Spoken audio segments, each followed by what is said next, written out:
Alright, so welcome back, folks. I'm Frizz, and today we are going to be playing some more Wrath of the Righteous.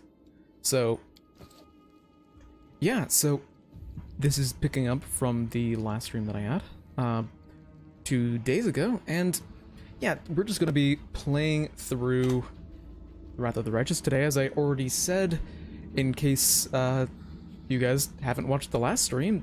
Or in case you don't even know what Wrath of the Righteous is, it's a CRPG of the Wrath of the Righteous adventure path released by Paizo. It's a, crusade against demon kind invading the world through the world wound sort of AP. It's very fun. I like it a lot. This is my second playthrough, but it's the first one that I've been doing live. So, yeah, the story so far is basically that the city of Canabras was attacked by the demon lord Discari, basically cut in half. The main character fell down a really big hole, and we're trying to get our way out. Last time we went through the shield maze and ended up picking up Lan as our extended party member. For those of you who actually did see the last stream, I was able to get my respec mod working. So now Ciala, the iconic paladin for Pathfinder, is now a Blood Rager with the Celestial Bloodline and heals constantly when Blood Raging. It should be a lot of fun. But, and then Camellia is now a Shadow Shaman instead of a Spirit Hunter Shaman. Honestly, not that much of a difference in her build, except I did take Ice Plant instead of Slumber because I like survivability in melee, and Lan now has the appropriate feats for someone who is going to has the appropriate feats, considering that I have a mod that gives some feats that he already had automatically, so I just respect him so he is no longer having extraneous feats. But in we go, and oh my god, is this party slow. I'm not sure if you're sending something different, Nash, but yes, I would really like I would like to see a crazy over-the-top, like, AP like Wrath of the Righteous for 2E. It'd be a bit of a task to try and get it exactly the same way, because Mythic is absurd. But I would love to see Mythic rules. Now let's see. There is a composite bow, which is excellent because previously Wendigog was with us, and she had a composite bow, and then I decided at the last minute to not take Wendigog with us, meaning that she took that composite bow, and Lan would really like a composite longbow. Also, I'm remembering from my first playthrough that you get the effects of a rest whenever you leave the shield maze. I really hope that that's true, because I used up like all of my spells. While the survivors wander the dungeons, the battle on the surface rages on. The warriors of Canabras are trying to defend the wardstone, but their strength is flagging. Yep. Their resistance is valiant. It makes sense that their strength is flagging. I did rest like 6 times down here. No one rises up to turn the tide. But, and nice to see you here, Metal Plant. Thanks. That's my intention when I make my videos. And for Nash, oh,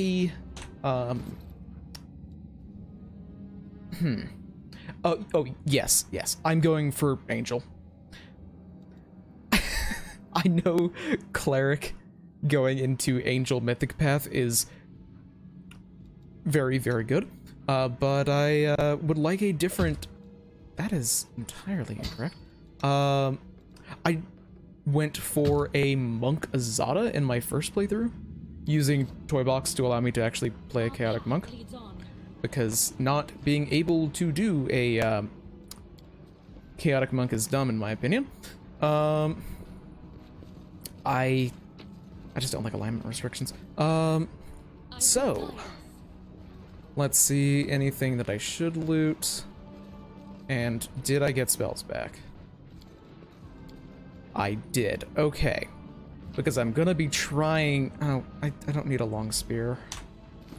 That's something that I realized that I was doing like halfway through the shield maze, is that I was just picking up literally everything.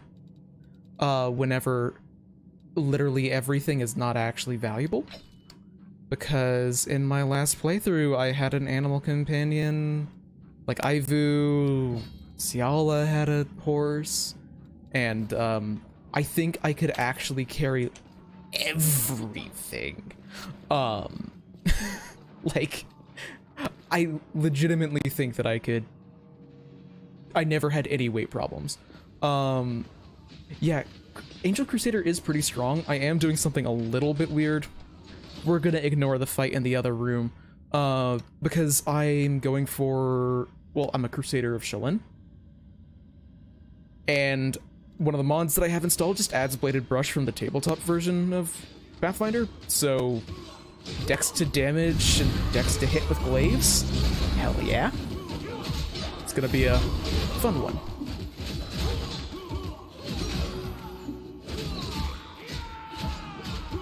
And they're having a shockingly hard time for... They should have, I think, been able to do that faster. Those were not high-level enemies. But anyway... Hello, Irabeth.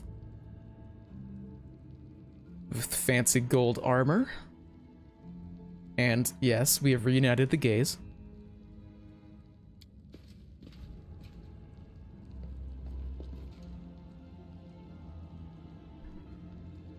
The very lawful good paladin and the probably chaotic good rogue. I'd almost lost all hope. Let me introduce you Did to not my mean wife, to double click. Irabeth Tirabade, head of the Eagle Watch. Until the army arrives, I'm the temporary warden of Canopus. I'm actually... And you're just in time. As you can see, we're in the middle of a I'm battle. now thinking... And thank you for getting Anevia out of there. You know, in retrospect, it's kind of weird to me that Irabeth is the temporary warden of Canobris. Because I thought that Holrun would be. He's the prelate. Garrison. Until He's not dead. recently, it served as barracks for Yep. the Crusaders, but it's now been taken over by cultists. And the target is When the demons Wardstone. attacked the city, their main target was the Wardstone. I trust I don't have to explain to you what the Wardstone is and how important it is to the Crusaders. You might actually have to explain it to the character, because I don't think I actually have knowledge religion. The beginning of the end of the Crusades, and with them, the rest of the world. I mean, that's kind of underestimating how there are so many level 20 parties in the Lost Omens setting. There have been so many adventure paths here, Beth. I have no right to command you, but I'm asking you to help us. And behold, Very good. information Report about to me stuff in full when we get and back to most people meet in Lan. Canobris think that the children of the first Crusaders are simply a legend. Other people say that the day you emerge on the surface heralds the start of the end of the world. I'm not superstitious, but the situation is apocalyptic. all right. Don't tell Lan he's a living Having legend. a living legend on our side It can will hurt. go to his head. Come on, living legend? A walking folktale, maybe? I just need to make sure I don't turn into a running joke. At least he agrees. Yeah. The Wardstone is a series of relics given by Olmide to protect the city and stop the spread of the world wound. And the Wardstone was knocked across the city by Discari into the Grey Garrison. Which is why it's here instead of where it normally is, which I think is like an obelisk normally. But anyway, I've already delayed this whole situation by multiple days in game by resting. So let's do this because it makes sense that they're actually running out of stamina. You, take Anevia to the rear. The rest of you with me. Okay, her name is not Anavia. Come on. Lord Horgus Worm, forgive me. I did not realize we had civilians among us. My people will escort you somewhere safe. To the extent that anywhere in Canopus can be said to be safe. I do wonder what level Horgus is. He can't be very good. But he's gotta have, like, at least a 5th level expert. But like every feat into like skill boosting feats. But actual fighting power, that's not so great. Fighting know-how, even worse. But fighting spirit, at least we're rich in that. thanks for bringing up the mood, Lan. For the queen! Kill the beast!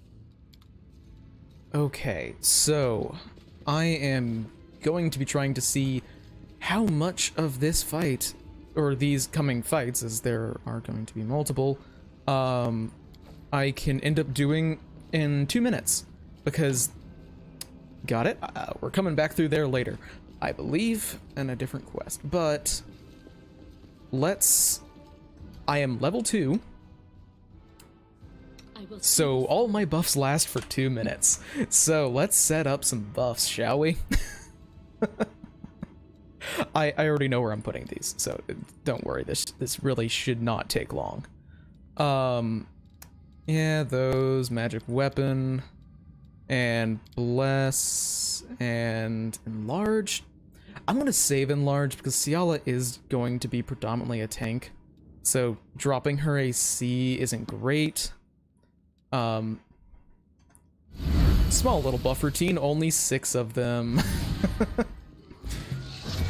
In my first playthrough, there were 120. Oh, and yep, there goes the game lagging. Do I go in here? No. I'm gonna let the higher level characters tank. Lan. Let's turn off point blank shot. Oh, okay, didn't actually make a big difference. But, yeah, Lan's actually doing decent damage. I know that you're paladins and you have, like, divine weapon bond. But these guys are, like, jokes. Come on, guys. God, I could go in now. Can I get a charge? I can. Let's try and finish off this guy before he gets a turn. Okay, and also, oh my god, I forgot about Marching Terror being so overpowered. Actually, it might not be... okay, are they all frightened? They are all frightened. Yep, it's broken. Oh, that's something I should probably talk about, because before I respect Ciala, I had no one in the party who had lower Arcana, so I couldn't identify magical items. So, Marching Terror is a glaive that I looted at the very end of the last stream. I believe it's either on a crit or a kill. Every enemy has to make a saving throw or become frightened, which is incredibly dumb. Because frightened makes them lose their entire turn. As you can see, it is probably one of the best glaives in the game, so long as you cast greater magic weapon on it later.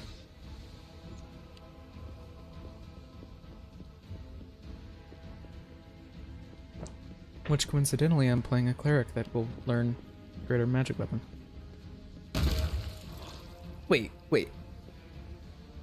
What? Oh, Staunton's there. Okay. I lost track of where Staunton is. Also, my god, my computer's not good enough. And this is after I lowered the graphics quality after last game.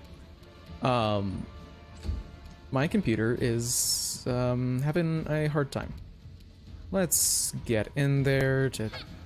oh, okay.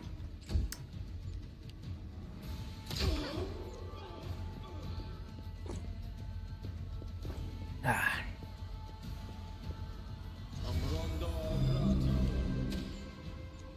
Okay, Ciala, you can go for that, because I don't think that's the only way you're getting off an attack. And that is a really good amount of damage.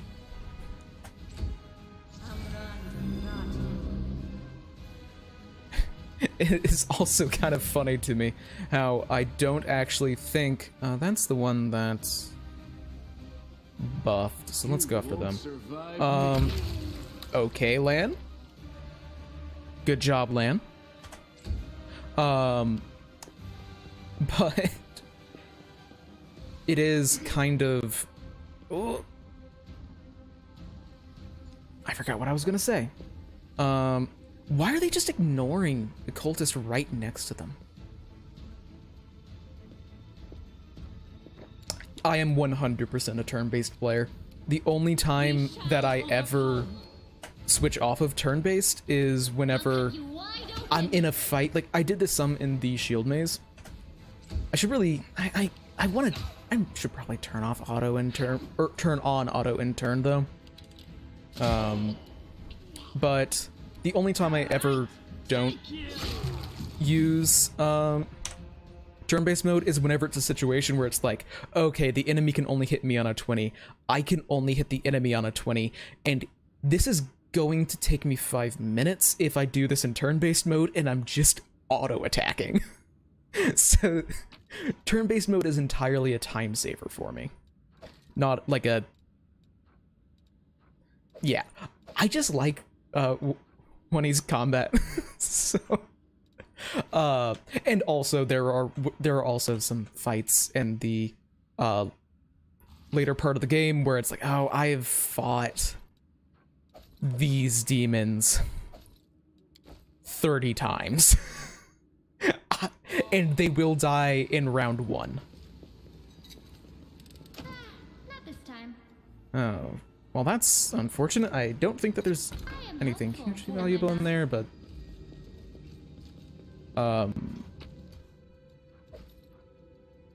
okay, a potion of inflict. Why the heck is there a potion of inflict in the Grey Garrison?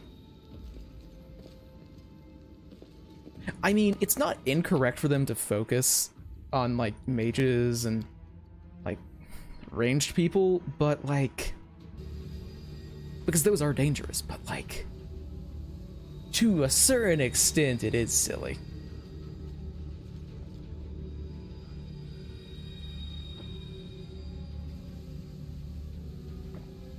Absolutely always go after the person in the dress, but...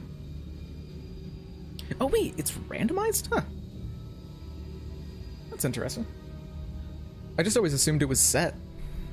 Also, yeah, Crusader coming over to join the cultists.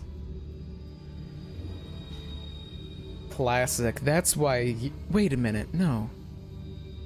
That guy might... Could that guy be a paladin? I know that, like, a lot of the recruits are just level 1 paladins. Okay. I'm assuming, like, gear that's dropped on enemies is set. Because, like, every fucking recruit that inevitably dies because they don't get that much stronger whenever, oh, Lord, that's a lot of people.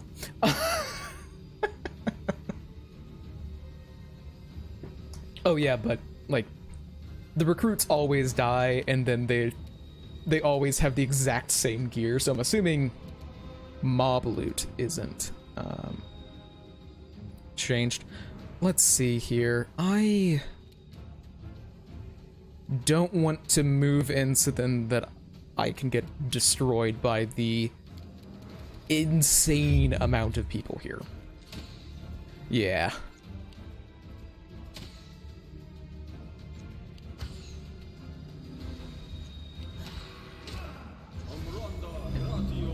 Yes, shoot Staunton more. He deserves it. Not really. Staunton is just a very dumb character, but a lot of bad shit has happened to him, so, like, his idiocy is not allowed, but I understand why he has a grudge. Anyway, that's a spoiler for people who have not played this game before.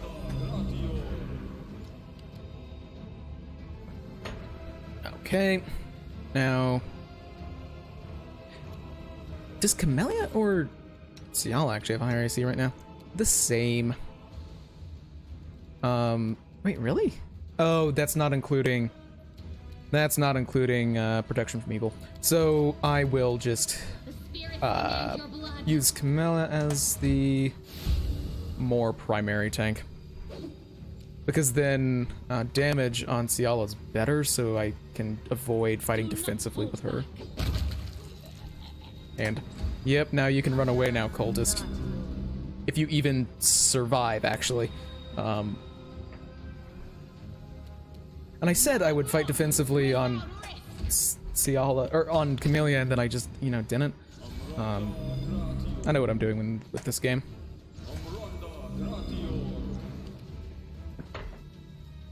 And, oh, like, Endure this. I might actually have to turn down my settings a little bit more. We'll see. Oh, to just be a mook and not have to worry about preserving spell slots. So you can just spam your divine favors, even though you probably only have one. I need to get the sharpshooters, don't I? I'm gonna see if Land can get the sharpshooters. And that is the reason why Marching Terror is so crazy. Because when people run away from you, they provoke AOs from all of your melee people. Which is a very, very quick way to get a dead cultist. And hey, look at that! One of them's gonna be running away now.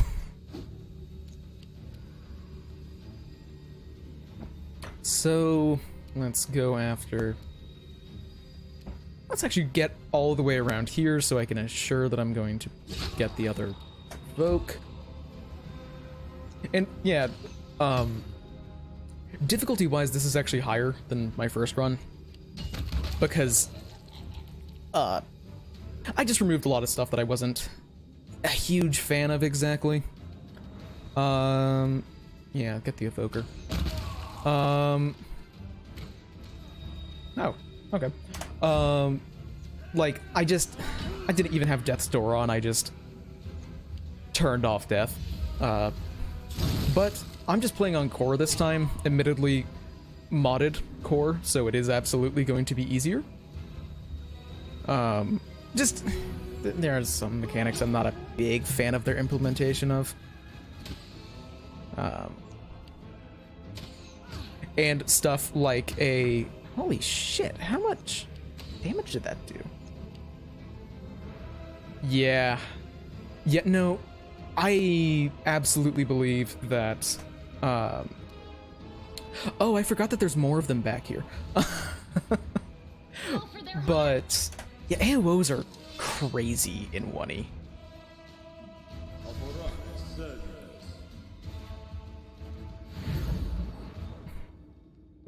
And funnily enough, they're actually crazier in the tabletop version of the game. Because the Wrath of the Righteous uses the... Alright, come on. God, I wish that I can get, like, a way to boost my strength or carrying capacity. Because I really hate being medium encumbrance on my main character. Because I have a 10 strength. And... I could try and take a swing. Or... No, Ciela's getting targeted. So, yeah, let's just use a potion. I have a ton of them. Yeah, okay.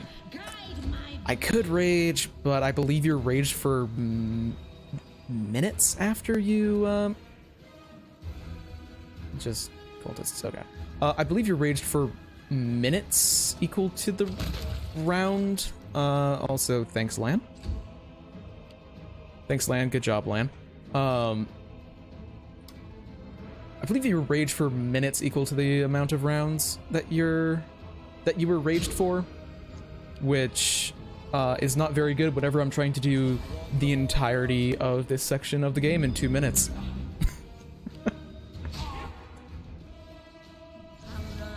Oh, I see a wizard. They're getting focused because screw magic missile.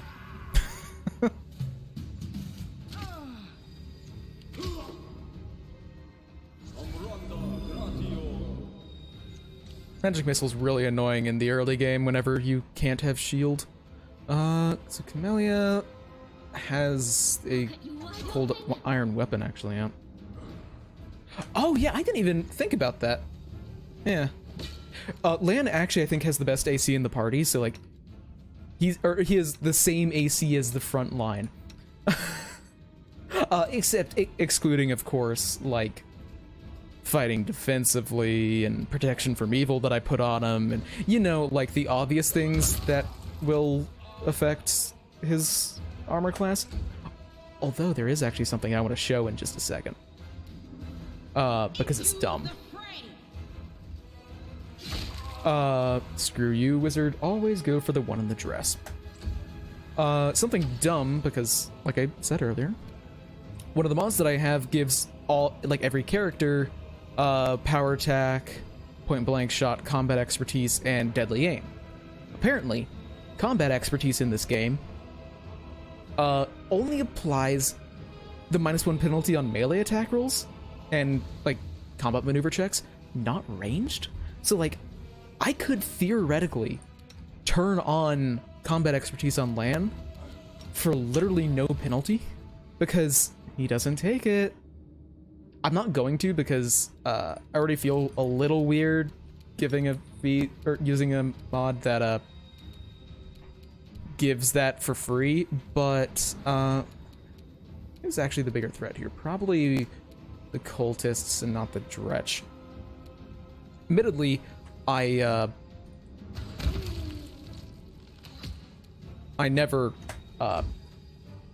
legitimately don't really know what Dretches do in fights, because I am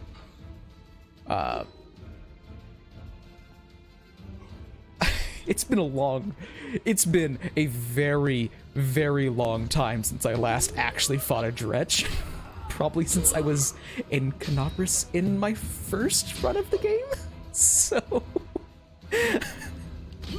I just don't remember, like, I'm assuming it's just like claw, nothing basic, because they are legitimately like the most basic demon, and they wouldn't give them anything too crazy. Someone's gonna go and help Lan. I'll go help Lan. Yeah, they don't feel in any way like they are actually significant. Also, am I wrong here? Or did they, like, change the name? Because I could have sworn that the weakest type of demon was a lemur.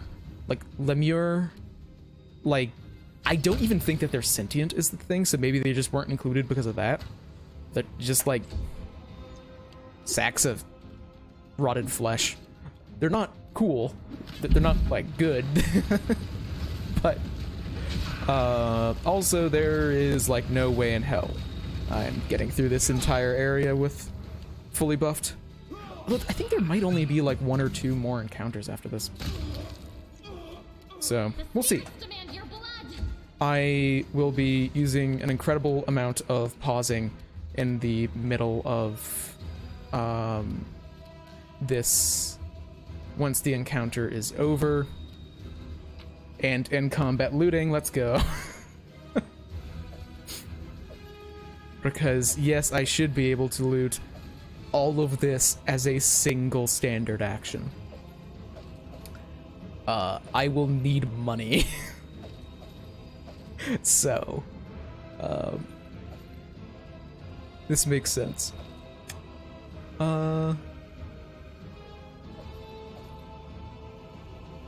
Yikes, my computer is not happy right now. Now, is this gonna end the... Oh yeah, need to end my turn. Well, loot during combat when the only enemy left in the encounter is a Dretch. Which are jokes. No glory without risk. Except when Ciala misses on the Dretch. Now, I could go and try and actually attack the Dretch, or mid-combat looting to get over here a little bit faster. Actually, maybe I could go over here, because I do kind of want these bodies also. Dretches are jokes. Ciala isn't even fighting defensively. Also because they're going after Ciala. Oh, okay. So, other places to loot. I believe we're headed this way inevitably, so I'm gonna bring Chance over because Chance is slow. I am looking forward to probably like a belt of bull strength. Okay, pause the game. Or once the combat's actually over. Okay, loot. Nothing good there. Now Lan. You're going here. Why are you going so slowly, Lan? Maybe I'm too used to him having like a 90-foot movement speed. Masterwork. I'll take the masterwork. Composite. Nah, that's... I want a masterwork composite. If that would be excellent for Lan. Masterwork glaive. Now, any I haven't looted here? No. So, come this way, everyone. And, now, am I going to have enough? Because I think I might. Also, okay, you should probably heal a little bit, Ciala. I can't remember how many actual encounters there are in this section of the game, because I did it once. Like a month ago, but, do we want it? I mean, it's not terrible. And I'm really close to actually being able to sell things, so just that little bit of weight isn't huge.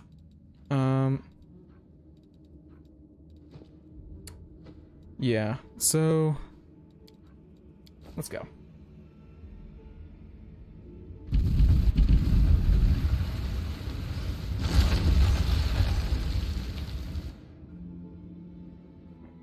And spoiler alert for people who haven't played the game. We're coming back here later, so if I miss anything, then it's fine. Admittedly, it'll be dramatically more dangerous when we come back here, but that's beside the point. Although, oh boy, here's a fight we can win. What's this? Do we have guests? Just in time. The place is a bit of a mess, and I haven't even poured the blood into the goblets yet. Why don't you... Oh. This is a really minor thing, but it's just something that I thought of occasionally whenever I was playing this game the first time. I really wish that for named characters that actually... Because you know how like some characters or names or just ideas, and when it comes up in dialogue, you can hover over it to get like a summary? Like, Minago is one of those characters, and I wish that their name here would work. So, no matter what, you can refresh your memory, instead of having to wait for, like, another character to say their name explicitly. Surprise! Staunton, my little sweetheart. Long time no see. I've missed you so much. Have you missed me? Admit it. You missed me terribly. Yeah. Minago. You again, you wench! Actually, huh. I'm surprised that her name isn't lit up there. I guess we have to be... Why is it here? Why? Be careful. She's one of the deadliest creatures in the whole demon horde. No, she isn't. She was once responsible for a massacre in Canabras. She must be back to finish what she started. Minago is very dangerous and someone that we can totally fight and totally kill right now at level 2. Does he know me? Staunton, darling. but there are dramatically more dangerous creatures. That wench? Although maybe not yet in the timeline. Strange. She's the reason my life has gone to the abyss. She's the reason why Dresden fell. And yep, Dresden was just the Crusades fortress in the middle of the world Like butter wouldn't melt. that they could actually, you know, launch offensives What I from. remember is how eagerly you would run to our trysts, how you begged to see me again, how you promised you'd do anything I asked. By your own free will, you said this. And now you claim that Dresden fell because of me. No, no, my dear. That No was wonder. entirely your own doing. I'll beat your lying lips into your filthy throat! Real paladin sounding, Staunton. Now, Staunton, don't say things like that. Not about these lips, the ones you kissed so sweetly. Staunton, dearest, don't you love me anymore? Remember how good we were together? I was so hoping that we could patch things up. I'll kill you! And Dimension Door. Actually, is that Dimension Door? I'm not certain, but it's a different animation than Dimension Door, I think.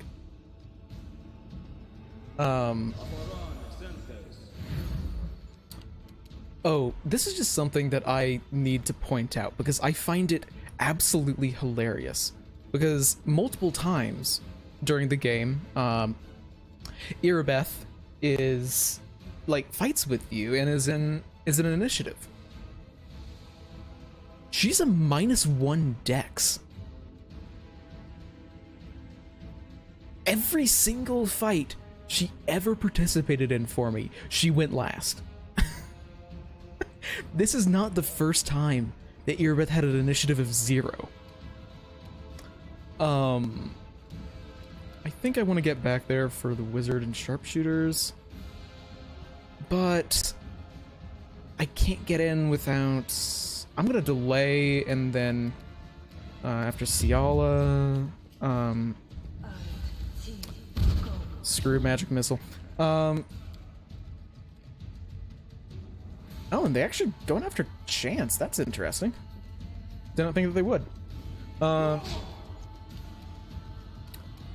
So down the Dretch goes, and Eperkindalu. I can never remember these guys' names. I just know them as those guys that I'm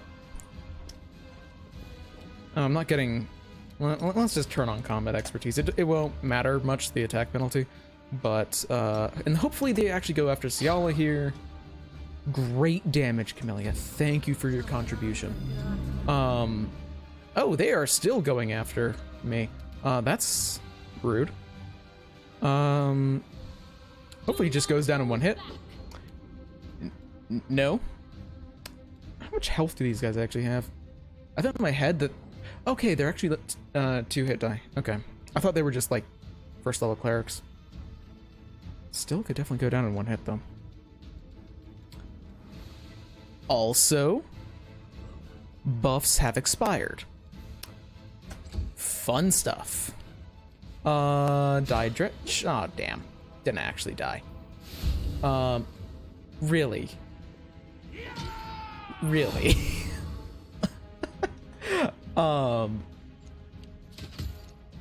Okay, at least they are focusing Ciala. I did say that's what I wanted. I need to get cold iron arrows, or the symbol of the inheritor. And did that actually work? It did. I can look at there. That is unfortunate. And thank you, Paladins, for focusing on the Dretches over the other demons in the room.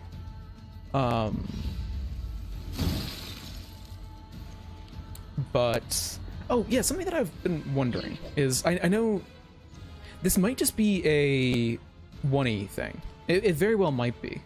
Also, how long? How long are you? I've like never... I played a little bit of Kingmaker back when it came out, but then I fell out because of I just wasn't a fan of the combat because there wasn't turn-based. Let's see.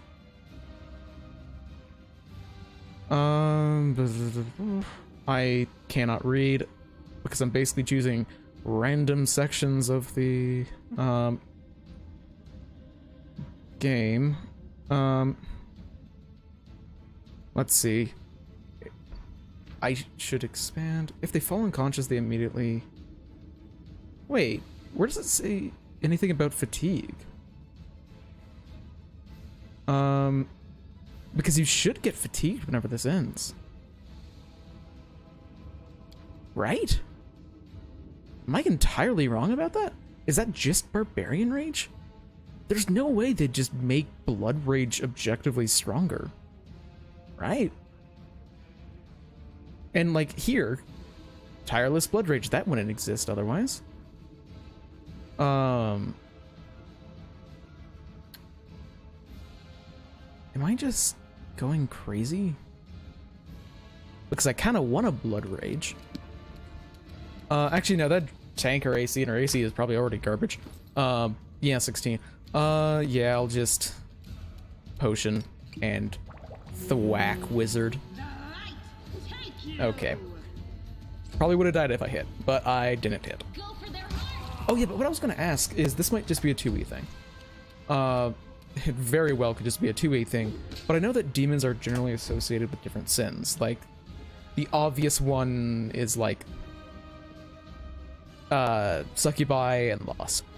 But incubi in Pathfinder are more associated with like sadism and that kind of stuff. So what I'm wondering is, does anyone know what the heck these guys are? Because You've crossed the wrong did I actually? crossroad. Because like basically in this game, despite knowing a lot about these, it doesn't give you like the actual description of like what kind of demon they are or anything like that. So I'm just wondering if anyone knows that, because I don't. I hadn't heard of these before I played the game. Yikes, Ciala. Okay, shit. Okay. Don't worry about me. Well, that's worse. That's dramatically worse. Stop going after me. Also, recruit, you can move forward and hit things.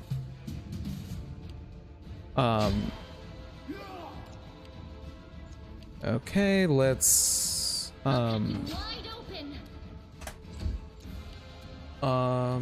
let's see. I don't have a cold iron weapon out, but shit. That sucks. And then the other thing that I was wondering is Lilitus, what Monongo is. Again, that's another one that I just hadn't heard of before I played this game. Who knew? You learn a lot about demons in Wrath of the Righteous. I just hadn't heard of them before, so I just don't know what sins they're associated with. And I forget to look it up whenever I'm not streaming.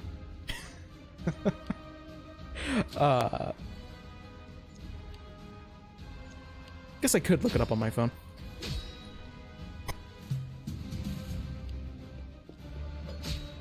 Also, thank you, higher level paladins, for actually doing your fucking job.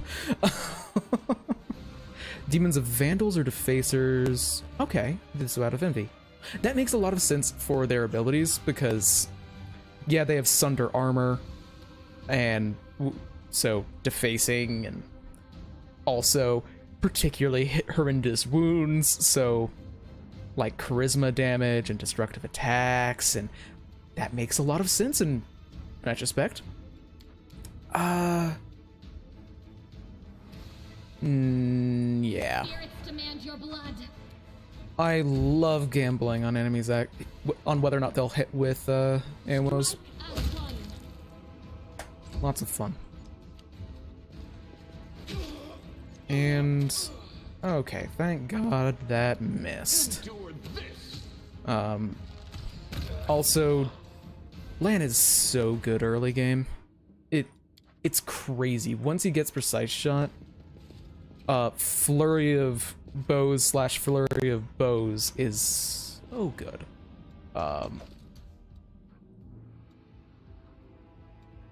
Let's see. Thank you for your donation, Crusader. I will gladly use your health potions that they hand out to every single one of the Crusader recruits. But I do need a heal, and I actually stand ready. have channels, despite the fact that I have a terrible charisma. And okay, back-to-back minimums on channels. That is rough. Bright future awaits us. So potions it is. I think we're like at the very end here, and I don't think that the next fight is one where it'll actually hugely matter what my health is, but this is predominantly to stay alive while stuff may or may not happen. Okay, let's go. And I hope you appreciate this. I just want to double check here. Okay, I do actually have someone with knowledge religion. I couldn't remember if my main character has it. Like, obviously they have. Thanks, Lan. Thanks, Lan. You're welcome, Lan.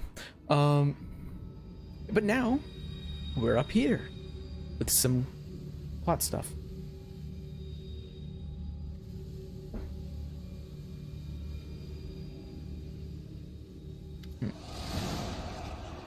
As you step into the changer, your vision seems to darken and your knees buckle. You struggle to keep your balance. The air here is laden with the power coming from the stone. Suddenly, your head is filled with voices, screaming, whispering, cackling, threatening voices pleading for help, shrieking curses and taunts. You blink and the illusion passes. Congratulations. You made it all the way here. This is it. Your precious ward stone.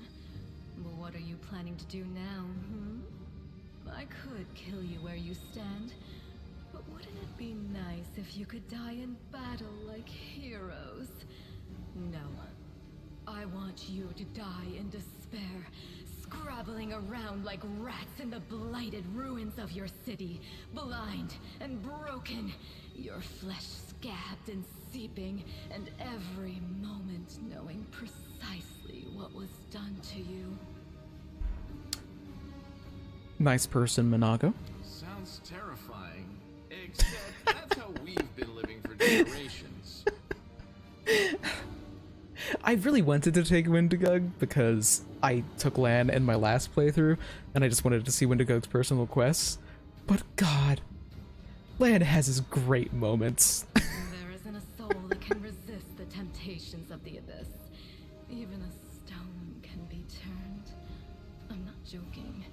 Your precious ward stone, weakened from the injury inflicted by Discari, has almost succumbed to my charms. Soon the whole barrier around the world wound, the gift of your useless goddess, will be a weapon of the abyss. Just a little more and boom. Every city with one of these eyesores stuck in the middle of it, from Canabras to Neurosian, will turn into smoking craters, and all the mortals into red sludge beneath our hooves. Wait, in Pathfinder, turning a divine artifact into a weapon to be used against the followers of that deity? No way. Never been done before. Anyway, So you have a choice. let's kick your ass. My pet. Kiss me on my dainty hoof. Pledge your loyalty to Baphomet. And when the world falls, its ruins shall be yours. Well, who are you again? My name Already forgotten. memory is terrible. You mortals have awfully short memories. Okay. Even shorter than your little Got it. lives. I have been looking up what Lilitus are on my phone. Don't you want to introduce me to your friends properly? No? Okay, Well, I that better matches do it what I've been seeing.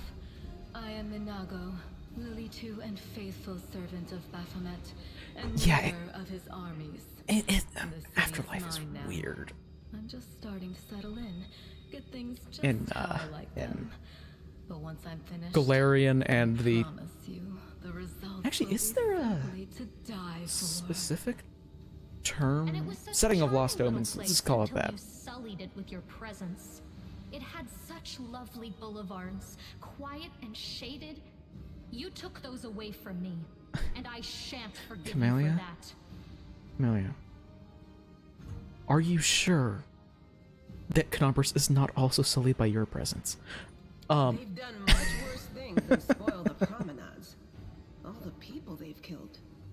Yes, of course, you're right. I grieve for Sure the you common do. folk as well. Sure you do. But yeah. Divine power.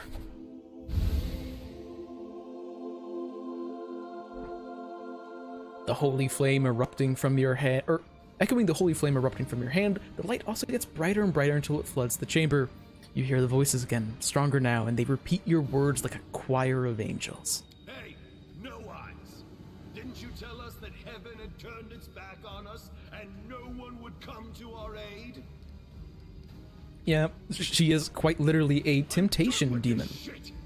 I only followed this hoofed menace because I thought the Crusaders had it, and there was no other way to protect my family. But now I see that there is hope. I won't bow before these heinous idols ever again. If they kill me, at least I'll die a decent death. Yeah, so, I'm pretty sure this guy is a chaotic neutral follower of Bahamut. Yes! Return to our side, friends! Not chaotic evil. Have courage! We will welcome you back. And heaven never abandoned you, no matter what this deceiver told you. Turncoat, I'll cut out your heart. We'll see how tough you really are. We'll let you frighten us once, but it won't happen again. Unfortunately for that elf, they are a melee character. Oh god. Right next to a bunch of other people. Also, this is totally a fight that we can win. So generally, like, hit dice are really important. And 1E, in case anyone watching has only played 2E, think of hit dice like levels. So like a level 2 character has 2 hit dice, but if you multi-class, then that's how it works. So Monago has 28 hit dice. We can totally win this fight with her 34 AC, 400 health. All these spells. We can totally win this fight, guys, don't worry. And I don't think that I have any spells. I could. Never mind, I forgot that I am no longer... I'm used to Camellia having Divine Bond. I was gonna bless people. Hey, don't steal my moves. Those poor cultists at the back. I really respect them for their choices of, you know, deciding to turn over to the side of good. However, very poor tactical decision. And yeah, that's about what I expected. I need a 20. But, I can't Blood Rage, that's right, because fucking Waves of Fatigue is such a powerful spell. Because applying Fatigued automatically is absurd.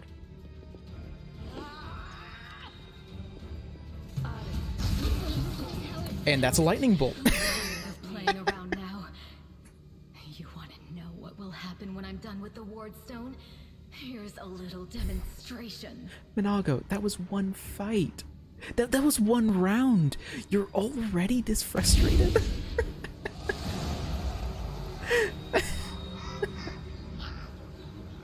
And your evil spells will not stop this righteous army. Eventually. With us. Keep telling yourself that. And we're out. But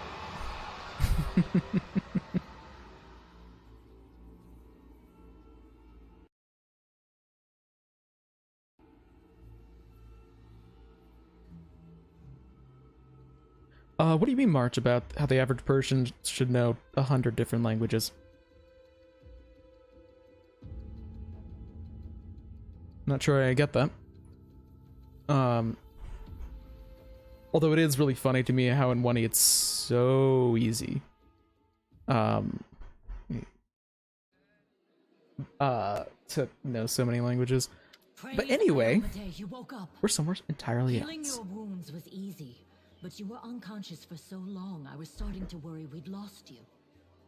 And what happened, dear Beth? Stand up to the demoness. Her spells were too strong. Oh yeah. It's all right. Oh yeah, their spells are too strong. You blacked out, but Staunton and I managed to get you here to the Defender's Heart. It used to be a tavern, but now it's our headquarters. We're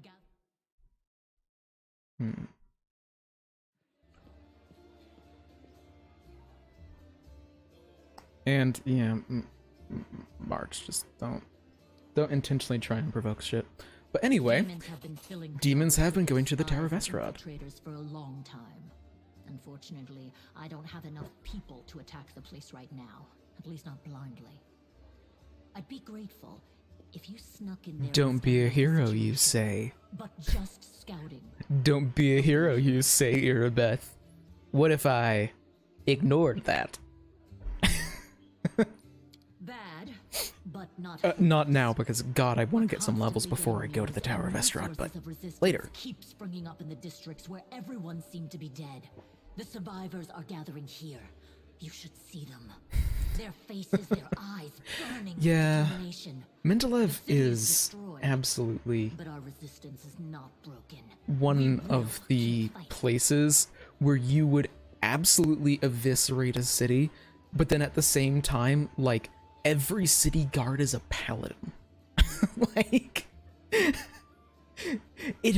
Mendeleev is one of the places where I would expect the average level of the citizenry to actually be significant. As in, like, level 2 or 3, but that's enough to kill a Dretch. You heard what the demon said. They're going to desecrate the Wardstone and blow up the whole barrier around the World Wound. That would be an even worse disaster than the World Wound's expansion before the Second Crusade. Not only Canabris, but every city with a Wardstone will be destroyed, including the capital. We can't allow that no matter what. We will retake it, even destroy it if we must. Iomede's gift must not become a weapon of the Abyss. Fair enough. And how can I help? I'm actually playing a lawful good character this time. I'm not a chaotic good power friendship monk. A traveler came to the city recently. A blind elf calling himself the Storyteller. He insisted he be allowed to examine the Wardstone, and he raised the alarm when his study was finished. Even before the demon attack, he had found some damage or flaw in the stone. His Storyteller is plot overpowered. Dismissed his words as nonsense, borderline blasphemy. But between you and me, the prelate's opinion isn't worth much. I agree, Irabeth. The prelate's an asshole. The Storyteller knew what he was talking about. We could use his advice right now, if only we knew where he was.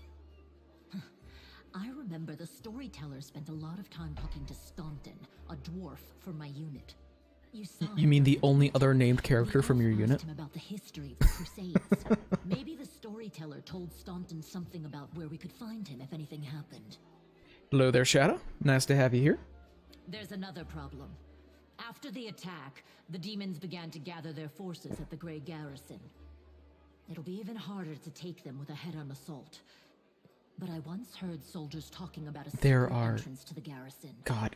Trouble is, I have no idea where to look for it. There are some very significant things you can find at Canabris that I will be doing. In case you find something we can use. And one last thing. The Eagle Watch has lost a lot of soldiers recently. Some were killed, but others simply haven't been seen since the attack. Build and Mythic Path. It's next to impossible to confirm anything for sure. Ignore the portrait that I chose. One of the missing fighters is Janna Aldori. And A new recruit Yes, in the watch. this is She got Ciala's along personal well with quest, which Sila, is actually and she often went drinking with her. I honestly thought that's Sila actually and weird Jana now that I had think died about it. together. That But now Sila's returned with you, and there's no sign of Jana. If it's you know weird that anything of her this whereabouts quest when started you're from out in the Mirabeth, city, but please report back. okay, everything is cleared. I still have other We're things to do still here, fighting, but which means that Canabra still hasn't fallen. I will get to my build a If you mythic come path in a across minute. any groups Just in the city that can fight, I send cannot them think here whenever to I the hear Defender's Heart. We'll need words. every fighter we can muster for the final assault. Yes, one more thing. If you're in the area, check out this address. It's our Yeah. house. Mine and Navia's. Well, it was our house. Yeah, If the building I is actually still do have a standing, VTuber model that I open could the use, hidden but compartment in the my kitchen. computer is already Filled with struggling enough. supplies for a rainy day. You can take whatever you find. If you can't tell from turning the camera. Got it. Okay, so now that Earbeth is done with expositioning, so... also, level up. Very nice. Also, supposedly, no time passed at all? That's weird, actually, that buffs didn't leave. Huh. Anyway, the build that I'm going for is a Crusader Cleric. I have a mod installed. I forget exactly which one it is. I've been meaning to just put the mods I'm using in the description, but it adds the let's see, bladed brush feat from, if I can, bladed brush. It just allows worshippers of Shalin to use dex to attack and damage with glaives. It's an official Pathfinder 1e feat. Pathfinder 1e feats are crazy. But anyway, so just a Crusader, so martially inclined cleric, dex to damage with a glaive. Cool shit. I'm intended to go for Angel, predominantly just buffing with Angel spells, rather than obliterating everything that can possibly dream of moving with Angel spells. And also I am, I've made some adjustments to other people's builds. So, oh yeah, no, it is insane. I was originally going to go for an Angel path on my first run, where I was playing a monk, but then I realized that I just would rather...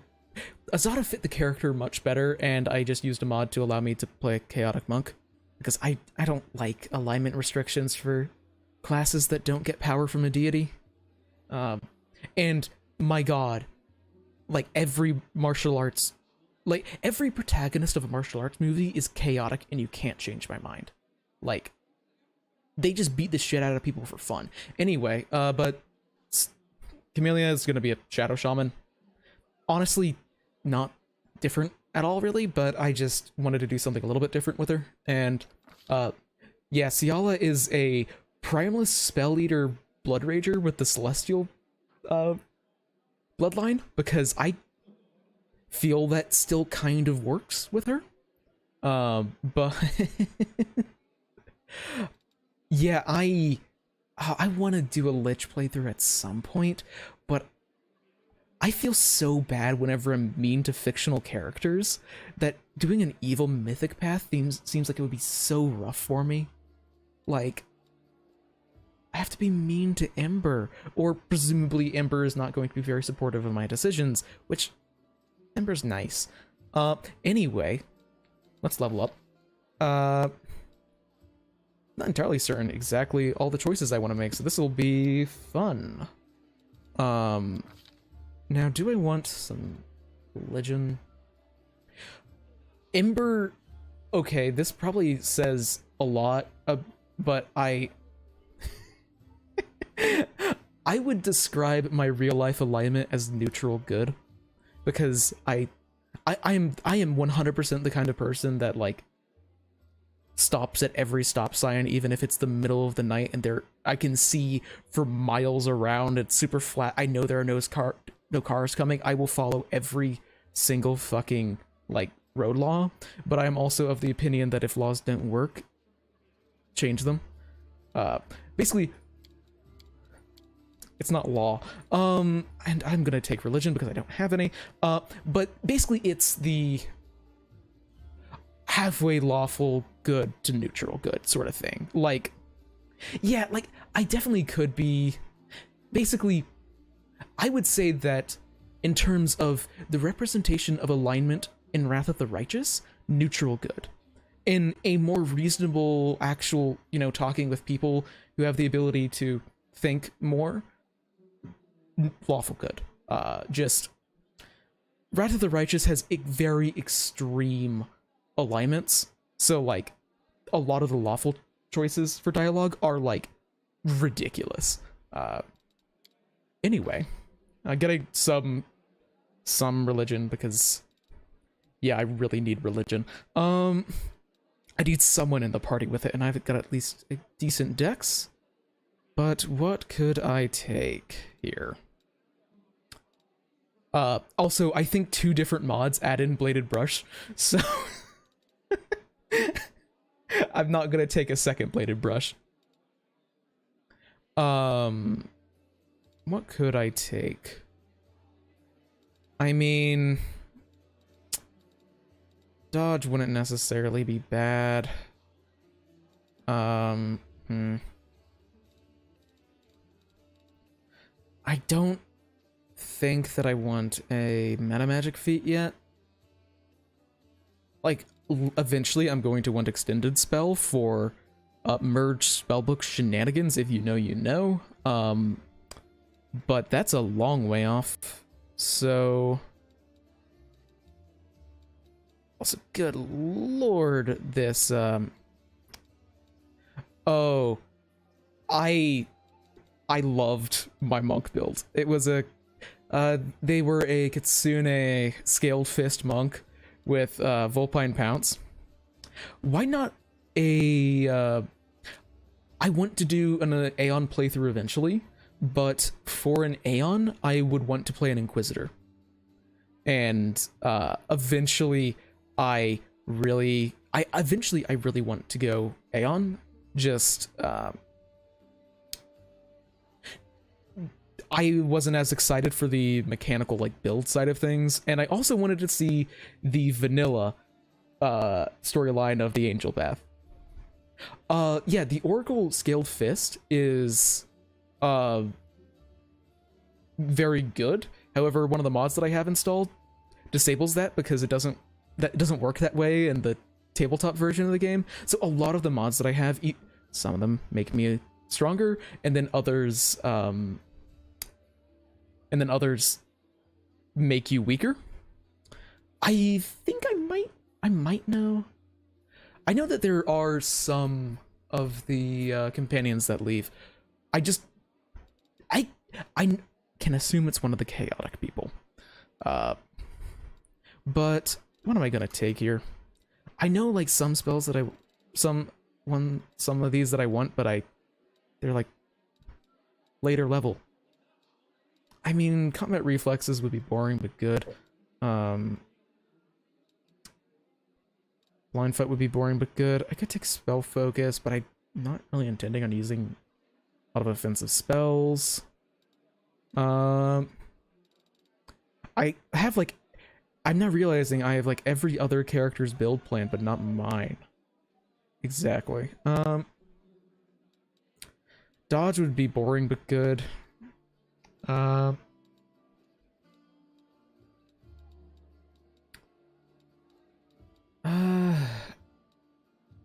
What could I do? I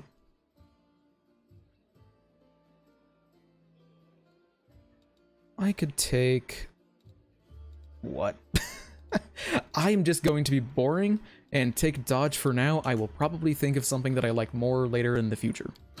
But now is not the future. And I will sit here and wait for way too long. Otherwise. And this is now the last level of Zen Archer that Lan is ever going to get. Because I have a funky-ass build for Lan in mind. The reason why I even went 3 levels in Zen Archer, because Zen Archer doesn't really fit Lan's character. I don't really know why he is a Zen Archer. Although, I don't know how I would build him. I don't know what would be a better lore-friendly option for him. But, I'm doing something weird with them. What could I take?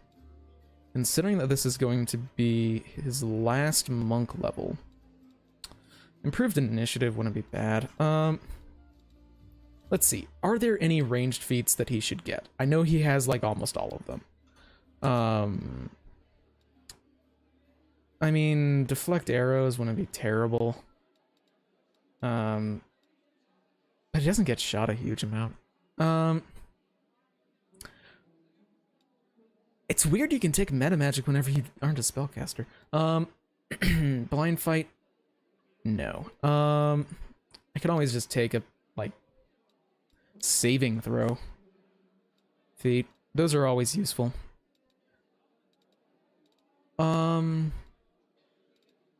Nah, initiative.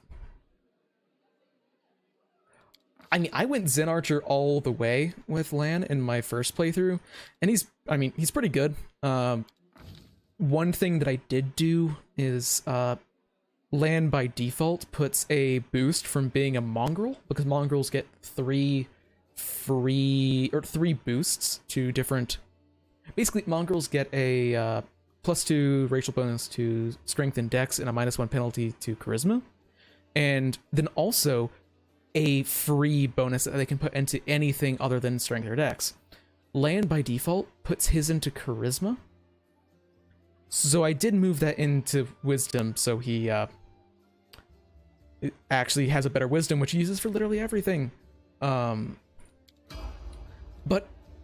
he was effective. I eventually did just like end up replacing him with Aru, but that was only in like Act 4. I used him a hell of a lot in my first run. Shadow Shaman, oh boy, look at all these decisions I'm making.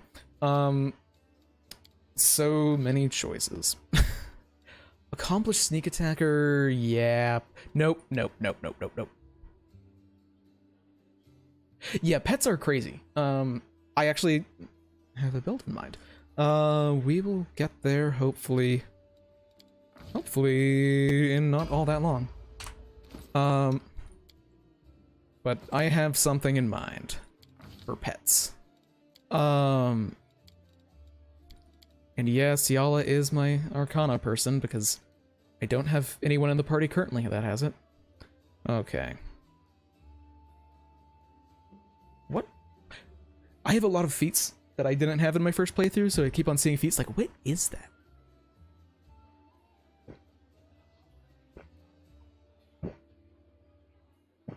Oh, that's weird. Not taking it. Arcane Strike would be good.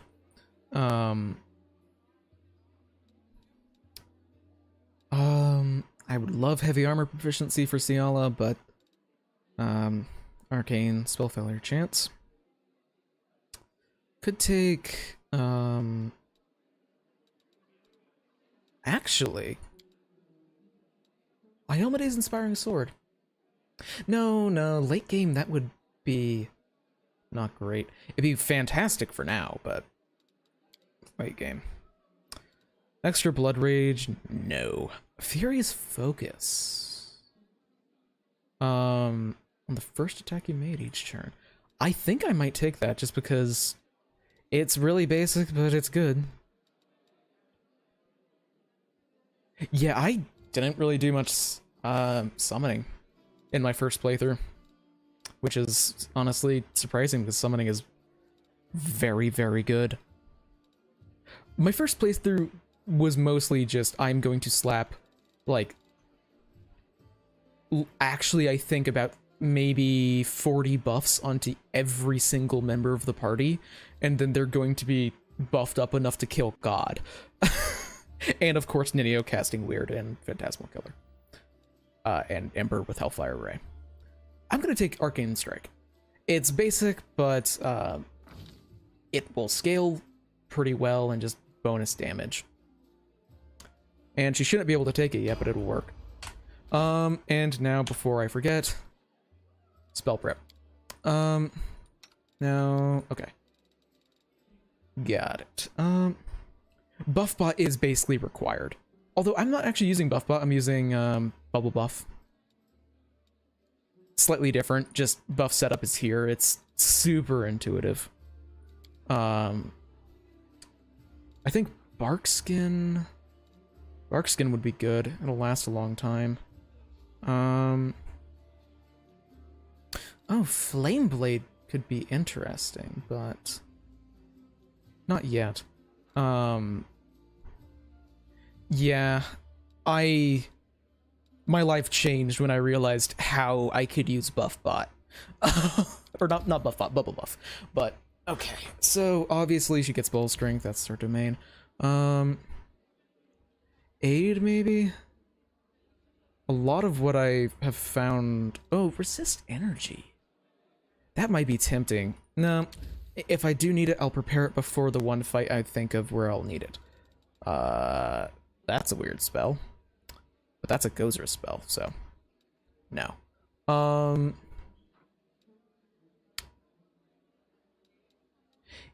lesser restoration.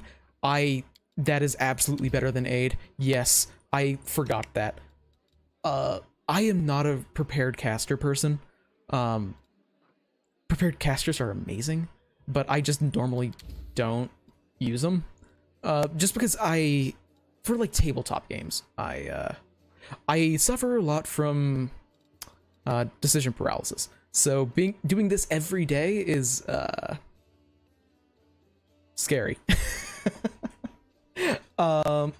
Resist energy wouldn't be bad. I'm thinking through a lot of the fights we're gonna have to do, and I might rather get like... No. See, I'm so used to picking spells purely for... Oh, I forgot that communal is a fucking thing. See, I am so used to judging spells. What the heck? Okay. A lot of these spells are new, so I, like, what even is that? But I'm so used to picking spells based on enduring and greater enduring spells, and then buffing the party. So I'm like, communal protection from energy sucks. It only lasts, oh no, wait, no, that actually does last 10 minutes.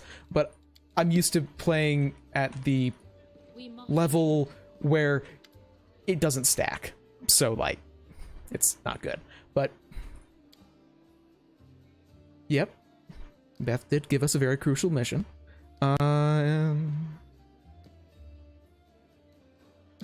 Yep, everything is clear. Get some additional stuff, and maybe having a single center of operations in a city that is filled with demons might. Oh yeah, that's what I'm going towards. 24-hour buffs. And no, we're not going to stick here and guard the tavern. And thanks for the warning. Hey, Anivia, I have something else that I want to talk to you about, because, like, you reveal some locations. But anyway, let's actually talk to Staunton. Hey, do you know where the storyteller is? Blackwing Library, thank you. And, yeah, this guy's whole story is that, he was a crusader years ago, and he ended up, accidentally, being basically seduced by a demon, and then, that led to the entire fall of the biggest stronghold of the crusade. Any suspicious places? Silken Thread. Yeah, Staunton's story is just depressing. Like, terrible person. Or, sorry, incredibly stupid person. But, God, his story's rough. Yeah. Just two locations that are pretty nice. Anyone to talk to? Not necessarily. Hey, you mind if I steal this thing off the table next to you? I think it's just a book, though. Oh. Interesting. Yeah, that's foreshadowing. Hey there, Halor. Good. Is there anything that I can get from here? Actually, no. There's something that I need to do first. Well, a couple of things I need to do first. That book? No, that isn't DLC. that is relating to some quests in Act 4 and 5 with Healer and the Spinner of Nightmares. Basically his personal quest. He might give something? I know it was level 20 when I did that quest because it's in Act 5, but also here's Jernug. Jernug. He's a cleric of Erastil. But hey, what are you doing here? Oh, he's trapped in the city, basically. He's not from around here, but he's going out to a town called Chili Creek to be a cleric for them. Because they're a small, remote town, which is exactly the kind of shit that Erastil likes. And he just wants to go and help them, and yeah, it's a hard life out in the woods, but again, that's Erastil's whole thing. And unfortunately, he doesn't have much, because he's probably spending all of his spells every single day. Oh, I did every single quest that I got access to. I did everything. Hey, do you need help with anything? Yeah, who wounded you? Well, a sinner, an accomplice of demons. After a brief pause, well, yeah, it's your Corian Mendeva. Oh, and Discarite called Kilesa. But basically, he's hunting her down, and you are clearly not that good of a hunter, but I can help you with this. Oh wow, I am totally going to pass this the skill check. I failed the skill check because I don't have a good enough and yeah, let's go. But that's just a quest to try and find someone in the town. Yeah, this game is unfortunately buggy. But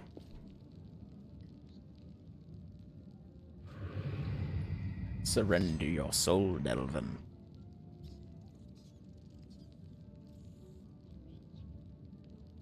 Did you complete the decree for it? Because there's a decree for sending the letter. And let's... Oh, I love Wolfshift. Chief! Ooh, hey, gorgeous. Come over here. I want to talk to you about something. Something really important. That's weird. Bothering the decent people in here, Wolfshift, or I'll knock your teeth out. What's it to you, Delvin Dum-Dum? You were told to guard me, and I'm not stopping you.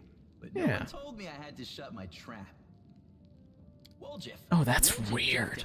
Jeez, Things, yeah, this game is a buggy mess sometimes. But there's just one problem. I'll lay it out for you. Simple job, 30 minutes tops. We go someplace, talk to someone, and in return, whatever you want, I'll get it for you. Some extra rations, no problem. Armor, weapons, scrolls, you name it. It's as good as yours. If you need my help with something, whistle and I'll be there.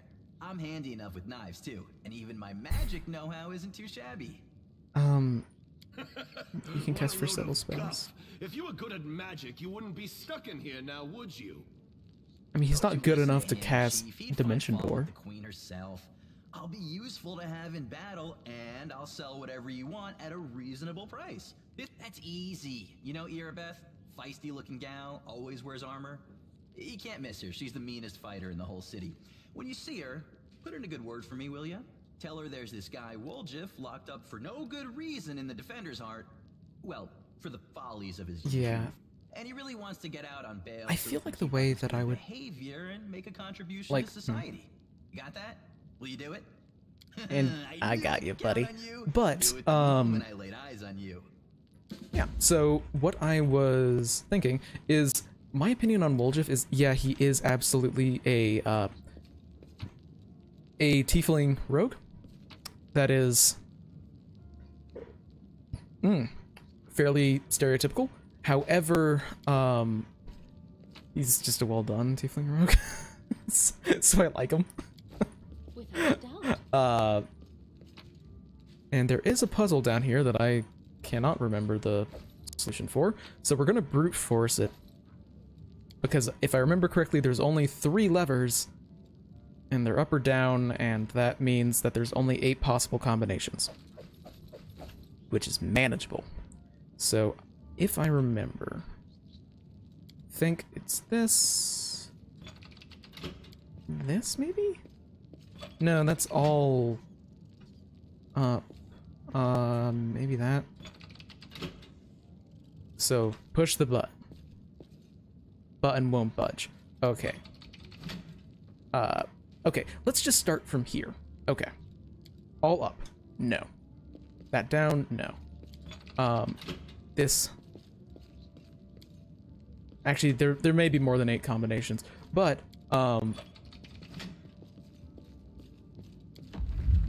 we got it. So,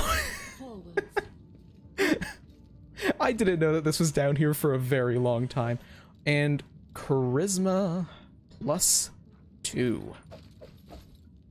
Restoration potions, some scrolls. Hopefully I actually remember to use scrolls this playthrough.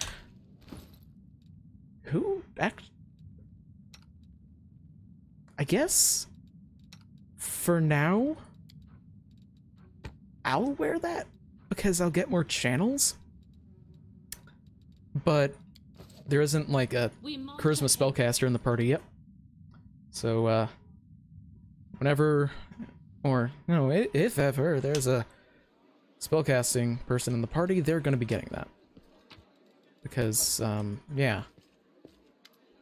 There's,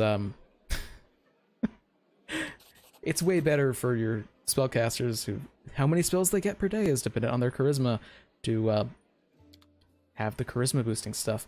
And now, bulk selling. Is there anything here I actually want to keep?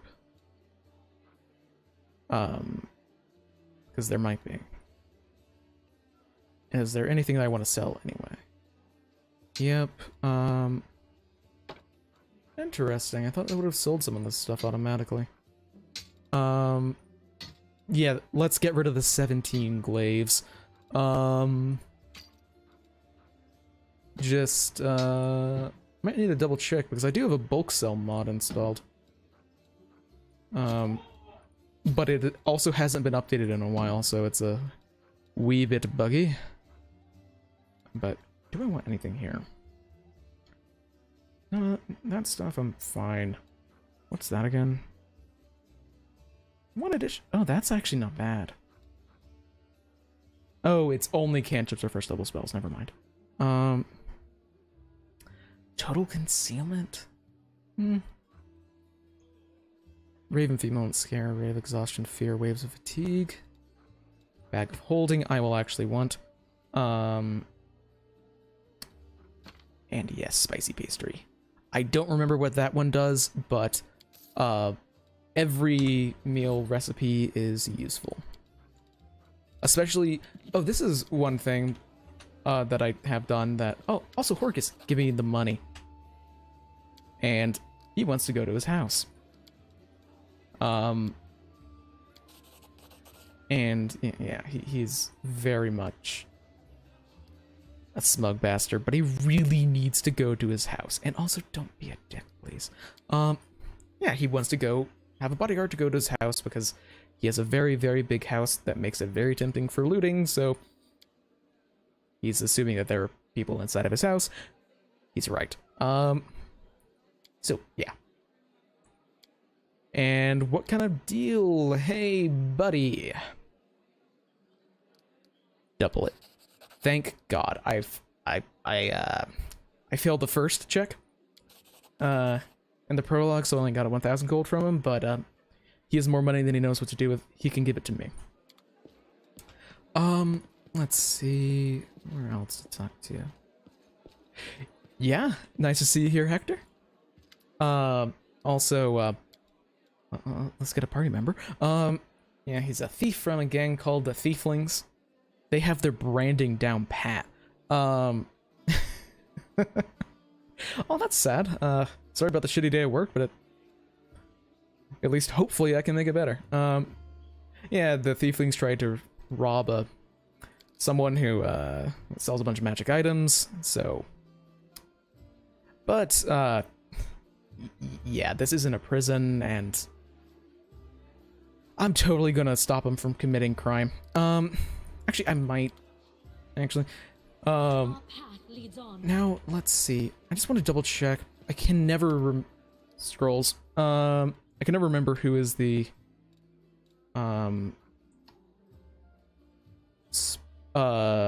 like merchants here. I don't need studded leather, do I? No. Because like I kind of want Icy Protector because it's great for Camellia. But I might hold off on getting these because those are pretty pricey. No, I will actually get this. Also, did I actually get my spells? No, that sucks. Me being passed out on the floor totally should have counted as a rest. So who will be getting this? Well, obviously not Camellia because I can't take off her totally not suspicious amulet. But let's go get Woljif. Oh, and Hector. So I was actually able to get respecking done. I'm pretty sure that the mod just wasn't working. And then restarting the game helped. Well, Chief, what do you got for me? Turn it off back on again, you know? You must be a smooth And talker. welcome to the team, Come on, Woljif. Delvin, get these bracelets of yours off me. I'm going free. You're sure to regret this. This tiefling will fleece you for everything you've got. Mark my words. You're That's a bitter racist. little man, Delvin. Petty and mean. You can't even be happy for me, can ya? I pity you. I'll leave you alone with your sad little soul. So long. And now, Chief, straight down to business. You see, I'm one of those guys that people around here call thieflings. We just call ourselves the family. After we knocked over that shop and I got stuck here in the Defender's Heart, a little bird told me that big sister Charisme wanted to see me. That she had some questions to ask me. You following? Now, she won't be asking me questions like, Woljif, how'd you manage to get out of this one? Or, Woljif, you're so thin, didn't they feed you? No, something serious has gone down, and I just know they want to try to pin something on me. I can feel it in my tail. So, I knew right away that I couldn't go alone.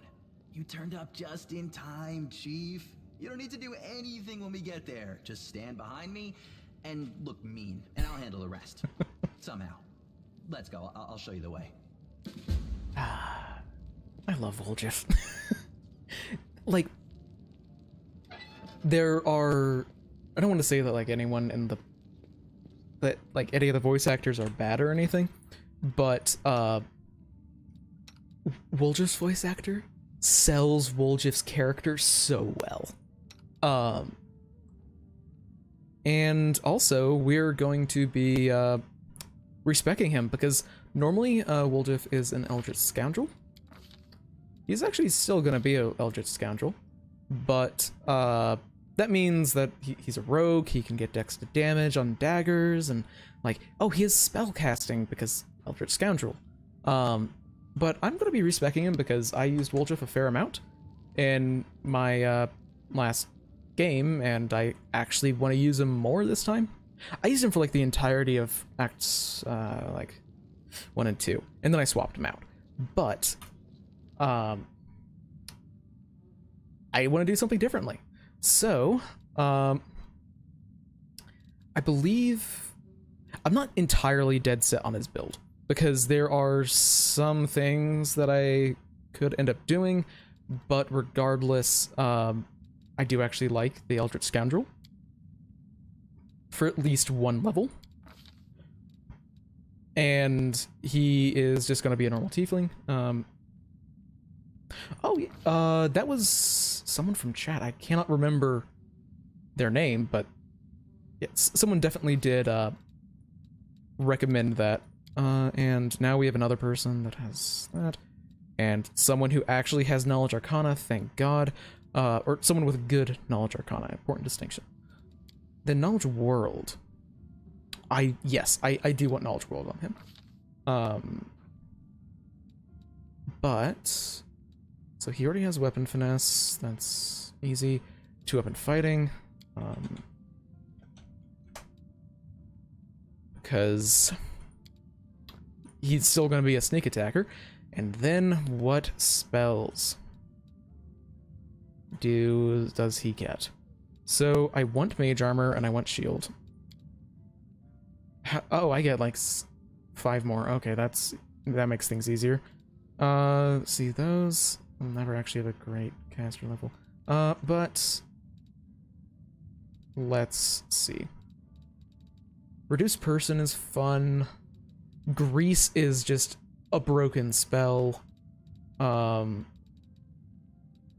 Seriously, grease is ridiculous. Long arm is a fun one added by a mod. Just, you make your arms longer so you get reach. I think I might grab magic missile no, I'm going to grab long arm because I can just learn spells if I need to from scrolls, and I don't know if there are actually any scrolls of long arm because it's added from a mod. Then protection from alignment's like always good, and burning hands for whenever I need to deal with swarms, I guess. So that's level 1 of Woljif. Now we change up his character. So I believe, yeah, he doesn't get the ability to make wait, huh. Anyway, I don't believe that he gets arcane spell failure chance, which is obviously unfortunate. But Woljif, if it will load. There we go. Not Arcanist. I wanted Alchemist. Woljif is a high dex, high intelligence character. And Vivisectionist is fun. Vivisectionist gives up bombs, which is normally one of the Alchemist's big thing, in exchange for full sneak attack progression. So, that's Woljif. And I could stack it with Churgeon, but I'm fine.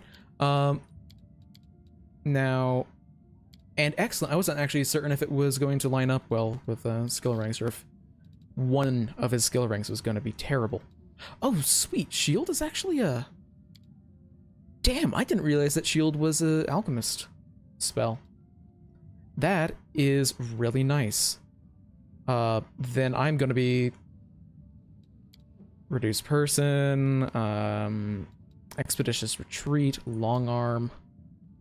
A lot of these are predominantly just going to be buffs for that he will be casting on himself for hopefully extended periods of time later. The film Vivisector that I've seen from the windows. Huh. Yeah, Vivisector, in case you didn't know, Vivisector is like one of the legitimately like one of the best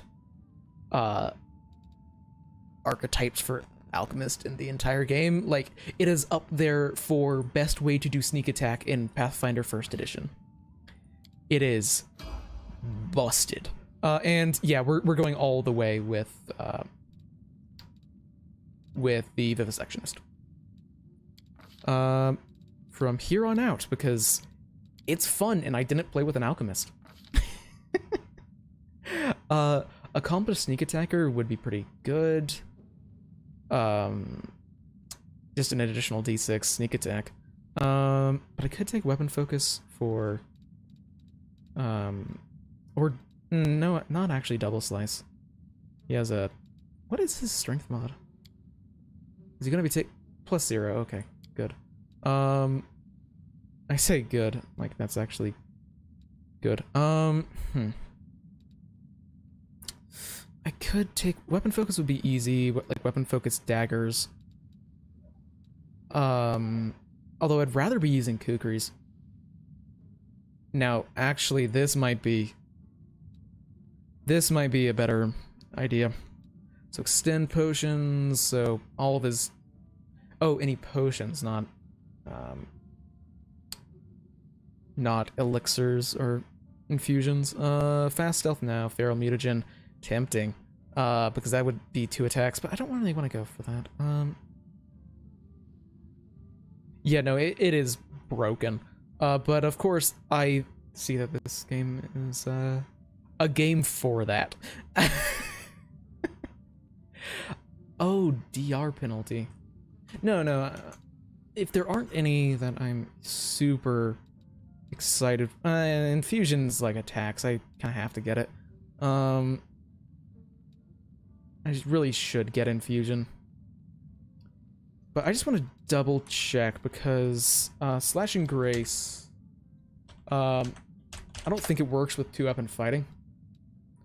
When holding it one-handed, yeah. So that won't work for getting dex to damage. I'm probably just gonna have to rely on getting agile daggers. So, or agile kukris or whatever. But I'm just gonna go weapon focus. And then probably grab infusion with the medical discovery I'm getting. Actually, what are kukris? I thought that... Wait, no, does the vivisection not actually give you, what proficiencies does it give you? Oh, simple weapons. For some reason, I could have sworn that it was, martial also. Well, daggers it is. Base Woljif. And infusion, so I can actually use any of my spellcasting on other people. Firebelly, I guess? It's not great, but better than nothing. Yeah, no, it's not that insane. So then you just multi-class into something else that is actually proficient in kukris, and then you can obliterate everything in sight. So let's look at this spellbook. Mage armor definitely will want because he has a spell failure chance if he wears any armor. This is the mage armor is exclusively the reason why I even took a level in Eldritch Scoundrel. Like legitimately, that is the only reason. Although I guess Grease is another pretty good reason. Because mage armor is pretty busted in this game. Legitimately. Now what do I want? Shield, I guess. Shield is pretty good. Reduce person. He doesn't have dex to damage yet. I guess I could spend a mythic feat on dex to damage. But I guess Expeditious Retreat. A lot of these spells will be really, really good later. Not yet, but soon. Also, does he actually have 2d6 sneak attack?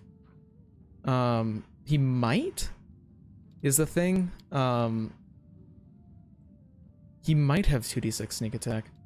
Because you would have 1d6 sneak attack if you are a level 2,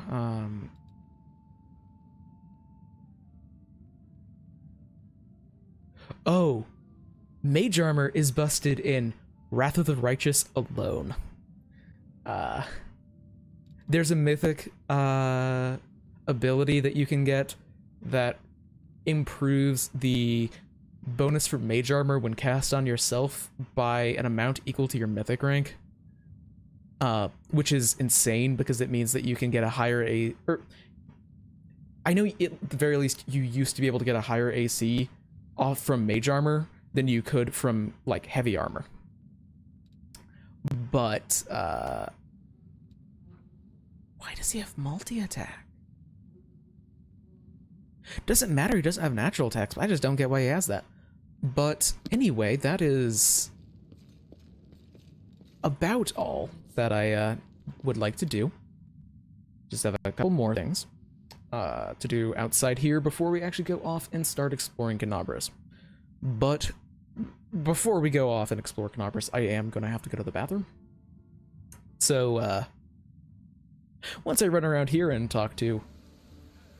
Oh! Behold a very, very, very fancy golem.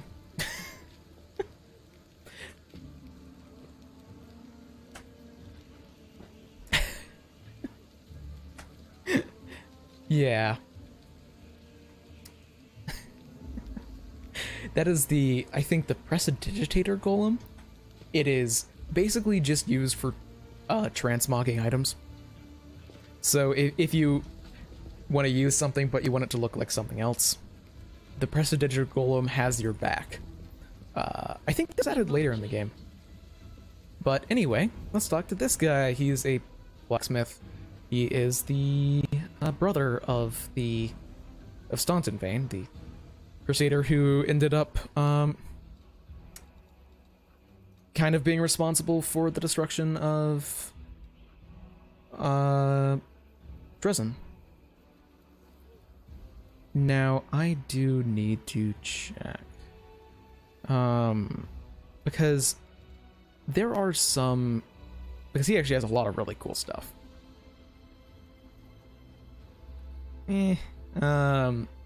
I'm mainly just thinking that, like, a mithril chain shirt would make a gargantuan difference for my main, as why did I not just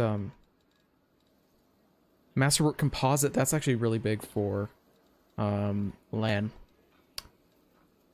And this is probably also pretty big for LAN. I forget if I might have installed a mod that makes arrows makes them into once a day abilities. I might have. If not, I'm gonna buy an extra one just in case. But we're gonna be fighting a lot of enemies that have DR Cold Iron. So that is actually gonna be significant. I don't think that there is... Iron leather? Nah. Damn. I was hoping that there'd be a mithril chain shirt. Because that...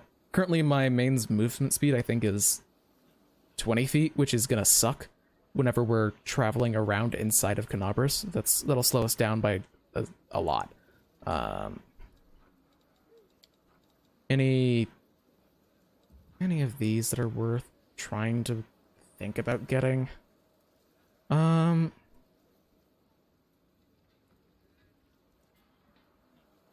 don't know why this is down here.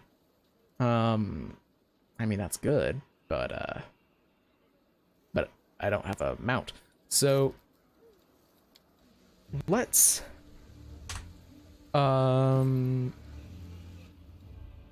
equip that boat before I forget about it. And then I am going to go to the bathroom real quick, and then actually one more thing. This guy is actually the guy who made Radiance, the incredibly special sword that we found in the Shield Maze. So we can just show it to him, and yeah. This is a odd sword. It's very fancy. It is not wholly currently, but it might be in the future. It's really good.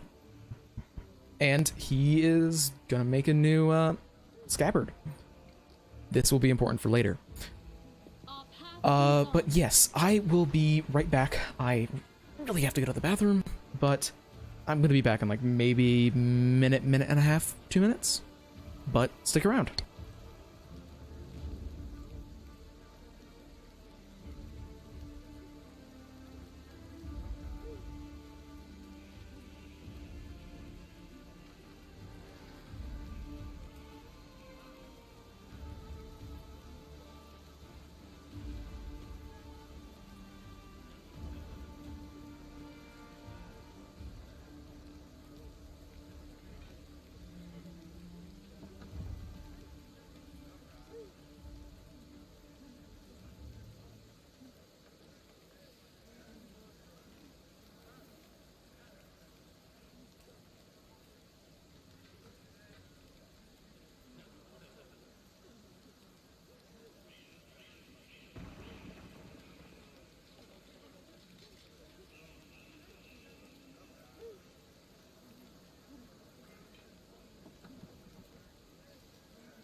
Alright, I'm back.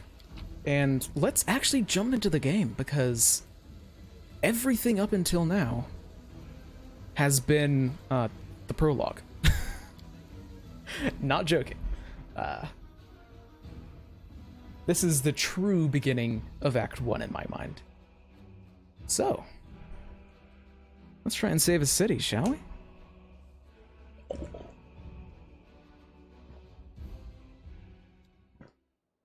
And I already know where I'm going. I do want to head down to the market square soon, because it's rather good. Specifically, there's we can get another party member here, but I want to go to the Thiefling's hideout first because it's part of Woljif's quest. And okay, actually, is this gonna be another encounter or another party member? Maybe. I should have a mod on that disables like random encounters because they're more annoying and repetitive than they are fun and challenging. Nope. Apparently that mod is not working. Do you play Tyranny or no period? I have not. The only other CRPG that I've played has been Divinity. And Divinity's good. It's a very fun game. And I mean, fun game. Not a huge amount to say. I've never actually finished Divinity. I just always end up getting like sidetracked or something. And excellent, I can actually get a charge. This is what I mean when I say that random encounters are more annoying and repetitive than they are challenging. Also, I need to change the formation because Woljif is stacked.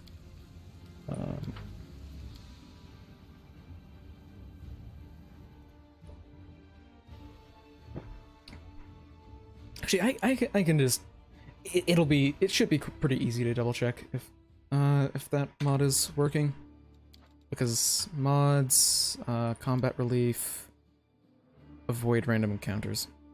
Well, that should be working, but it isn't, so we'll live with it. I'll try and figure it out at some point.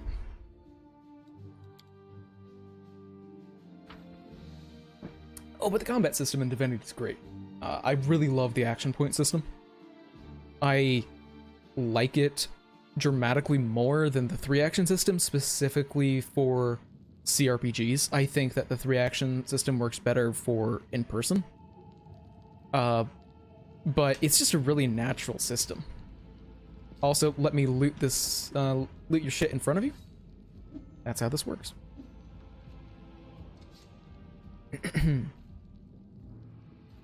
Brother Woljif, you got my message then. Sorry I couldn't swing by sooner, dear sister Kirasimi. It was just one thing after another. First I was in shackles, next, well, I was still in shackles and I was being watched, and then the chief got me out, and then I came here straight away. I knew you'd been waiting for me. Enough talking or we'll be here all night. True. So we had a clear plan. We were gonna wait for nightfall, slip into the shop, grab the goods, and leave. Even if the neighbors called the guard, then there was time to get away. But what happened? That bitch Irabeth showed up almost right away. She knew we'd be there. Someone betrayed us. I think I have a good idea who. What do you have to say about that? Make it quick. Well, yeah? She speaks. I thought that Woljif only brought you along to have someone to hide behind if things went south. I mean, he kinda did. But, yes, and he knows the name of the traitor. Every gang that Woljif has been in, has been a part of, has very quickly come into an end. Their hideout location has been passed to the guards, or their competitors found out where they could ambush them. Woljif is the only one who always comes out smelling of roses. If you think about it, you'd come to the same conclusion as us. Kingmaker and Wrath of the Righteous? Wrath of the Righteous. I just haven't played as much Kingmaker. I've only gotten through Act 1 of Kingmaker. I've been meaning to go back and play it again, now that turn-based mode is an actual thing that I can play. I also just like the stupidity of mythic abilities in this game. They're so busted. Anyway, I'd have to say that that meant that Woljif was cursed with finding friends among losers and screw-ups, but now that he's with us, that could mean that the curse has been broken. And yeah, he doesn't have to prove shit. Burden of proof for your city guard or something? I didn't know that, how it is with your lot, but in the family, the highest rank is always right, and that's me. That doesn't sound like a particularly good system. And what's your story, Woljif? What's there to say? About a week ago, Sister Karsmi got 6 of us in this very basement. Me and those 5 are there. I mean, well, she rounds us all up and says we got a score. Ancestries and Wonders, the one place that nobody's ever been able to hit, the place that's been guarded by a golem. But now a powerful scroll that could knock out the golem just happened to come into our possession, along with a tip-off that the shop owner would be gone on a particular night. Also, all 6 of us know a little bit of magic, and we know that any enchanted junk will sell for a pretty penny, so we're in. The most interesting thing is that none of us the most important thing is that none of us was to be hanging around the shop ahead of the job. No casing out the place, no calling attention to ourselves from either the golem or its master. This job was top secret. That's true. We did everything right with the locks and the golem. I picked the lock, I remember it clear as day. Sister Dalana was on lookout, Brother Melrun had the scroll, Daffy, Taffy, and Varnir brought the sacks. We covered the windows and the torches. I remember scooping up the rings, I tossed into the sack, and then one really expensive one rolled right away from me. I crawled under the table to get it, and last thing I know, Irabeth was there. Everybody scampered, but I just headed under the table. Not my finest moment, but I was gonna wait it out, and then those blockheads were dragging me out by my tail and put me in shackles. The last thing, they took all the rings off me, about 20,000 worth, to add insult to injury. I never even found the last one. In the end, I just got busted for nothing. So they caught you, stripped you of your loot, and you didn't even manage to stash anything. Where's the Moon of the Abyss? Well, what is that? It's an amulet. Used to be just real pretty, kind of special thing, shaped like a half moon, with a dark crystal in the middle. Old man Fellman was so proud of it, and that he'll never sell it, and he's just so proud of it. He used to go in there a lot to go and look at it because, well, it's really fancy, and if you stole it, then you'd never be able to sell it because it's too distinctive. And why would Irabeth arrest her own informant? That literally doesn't make sense. And yeah, that legitimately doesn't make sense. So, yeah. And nobody has seen the Moon of the Abyss, and yeah, there's no way in hell Irabeth would ever take a cut. Paladin. She's one of the most paladins to ever paladin. And that's all. He got just, yeah, some family. And Woljif is offering to actually find the Crusader. And, or not Crusader, traitor. Very different, very, very different words. And of course, if he finds them, she's gonna have to apologize, because Woljif's that kind of guy. And, yeah, we're finding the real traitor. Although, I do have to check something. Because I have been curious. If there's anything down here. Okay. Wait. I need a little bit more time. Got it. I just assumed that the bottom option was the, okay, we're leaving now option. But there is a specific reason why we're doing this quest first. That hopefully I'll be able to show soon. So, oh, wait. Wait, shit, did I just fuck it up? Irabeth might know. Oh, yeah. The most paladin to ever paladin is, in fact, I hope I didn't mess that up. But Almade is absolutely the most paladin to ever paladin. but I can't remember the order that you do things in the quest. I really hope that me accidentally clicking something didn't fuck up the quest. If it is, I can always reload a save, but I don't want to do that. Woljif's questline is fun.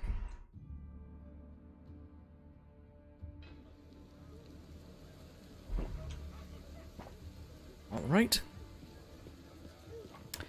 Oh, it feels weird.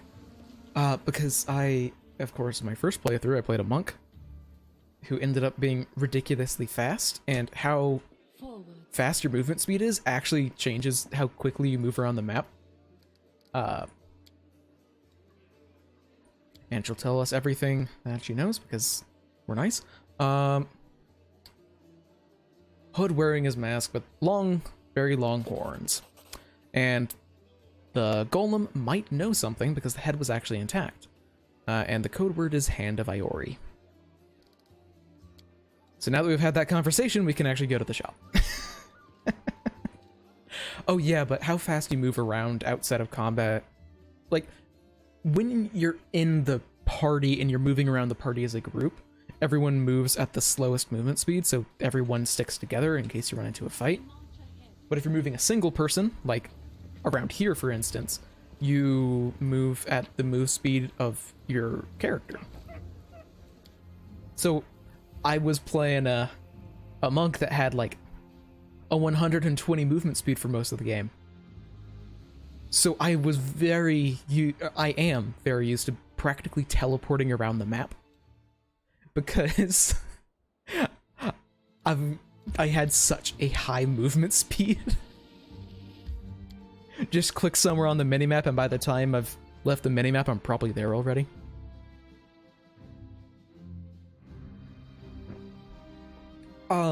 See, you can, see, there is something that I haven't done, but I might end up doing, because the Defender's Heart map is not huge. There are some future ones that are absolutely massive. There is a setting in here. I would just generally recommend the Bag of Tricks mod if you're playing on PC. It's useful because this game can be very buggy, and like if you accidentally teleport somewhere with Dimension Door onto a roof, and then you forgot a party member on the roof and you don't have any more Dimension Doors for the day, so they're just stuck on the roof now and you can't leave the area.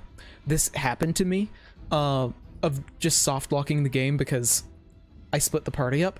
Teleport to you helps fix that. But there is some stuff somewhere around here. Oh yeah, down here. I do have a modifier for carrying capacity for the party, but I've increased the modifier for carrying capacity to the party. But there's like travel speed and area maps, so you can just make the party move faster around in area maps. I might end up doing it just because less weapon. I found something. This is the reason why we came here first. Hello? Is anyone there? Yeah, toy box is almost a required mod. Free at last. And I thought I'd be this is fine why we with came a here pancake first. into that rebel. Much obliged. Damn, I'm not in any pain, but my head is still foggy for some reason. What's with all the hubbub in the city? The name's Finian. I'm a Pathfinder. If there's anything I can do to help, I will. Are That's you right, sure? I'm Finian Dismar, Pathfinder and Crusader. I roam around the world wound wherever my tasks lead me. Scouting mostly. But this last while I've just been hanging around in Canabras, waiting until I'm needed again.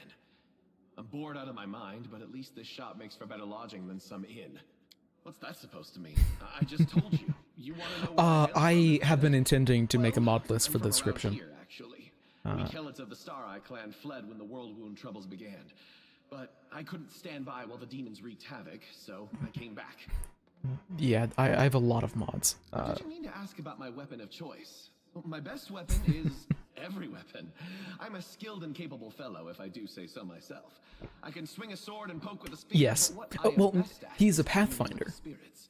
They call folks like me Phantom Blades. He doesn't realize that he's a weapon. But It's like a spiritualist, but with a twist. It means that some spirit took a liking to me at some point, and it can turn into whatever weapon I need. Handy, eh?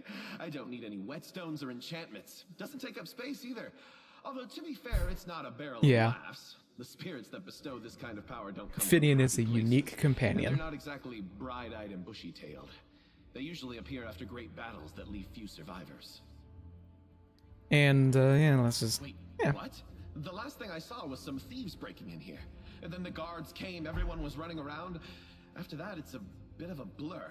Right when things got intense, they dropped the cabinet on me. I couldn't even help the owner. Finian I doesn't was just realize lying under the shelf, he but kind of has a couldn't wait mental until you block. came along. If there are demons in Canabras, we must do something about it. The city needs every aid it can get. Oh, Finian's story is actually really sad. I don't think I can handle this but... alone. And besides, the more the merrier. And how did you actually end up here? I've been here so long I don't even remember anymore. Just sitting and waiting for any word from the Pathfinders, but it looks like everyone has forgotten about me. The shop owner is an old friend of the Pathfinders, so I've taken up residence here. I swear you won't regret it. And we get Finian the talking Is there weapon. anything your party is missing? A sword, a spear, a bow? Just say the word. And now we get a fun little button over here for Finian. So Finian can turn into any weapon that you're proficient in on any character. Only one character at a time. I just want to double check.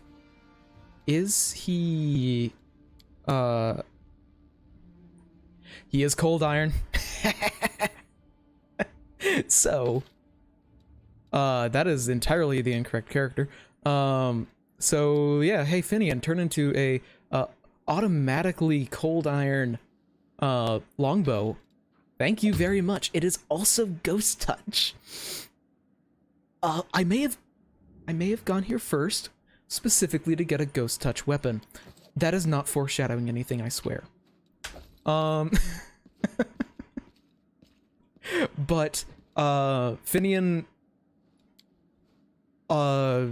improves automatically over the course of a campaign. Like he gets stronger and whatnot. I do have a mod installed that makes it so he scales a bit quicker, because he can get a little bit overshadowed by the other weapons you just find naturally. And I want to use the cool talking weapon, but that isn't gonna come into play for a while now. And the code word is Hand of Iori. And a whole lot of information. I think that Finian is original to the game, except Radiance, the longsword that Ciala uses, that's like a relic of the Crusade. From what I've heard, originally, Radiance in the AP was supposed to be able to like reshape like Finian. But they removed that for this game and then gave that aspect to Finian, which kind of sucks because Radiance is really cool and gets a lot of crazy shit, but it's always a longsword. So if your PC or if your main character doesn't use longswords, then you're probably just going to give it to Ciala. But anyway, Golem, tell me suspicious individuals, and yeah, that's too many. Tell me about the tieflings. So tiefling, yep. So there's 3 tieflings. This first one is a medium high, short, horns curling backwards, medium tail, yellow eyes, who annoyed the master. So yeah, that is Woljif. Then a middle-aged tiefling, medium height, long horns, medium length tail, pale blue eyes, dark skin, with red hair. And that's gotta be the traitor, because they weren't supposed to be hanging around the shop, and a couple of gingers, and yeah. And just for the sake of it, the female tiefling is above average height, long pale hair, no tail, long horns. Pretty, yeah, pretty obvious. But anyway, where actually is your master? And it's prohibited. So, where's the basement? The basement is directly below me. the revealing the location of the hiding place is prohibited. Well, where's the basement? Oh, it's right below me. Because asking where the basement is allowed. Asking where the hiding place isn't. Okay, thank God, Lan. You actually passed that. Otherwise, you get fatigued. But now let's go and talk to the shop owner. After we finish the job and steal more stuff from him.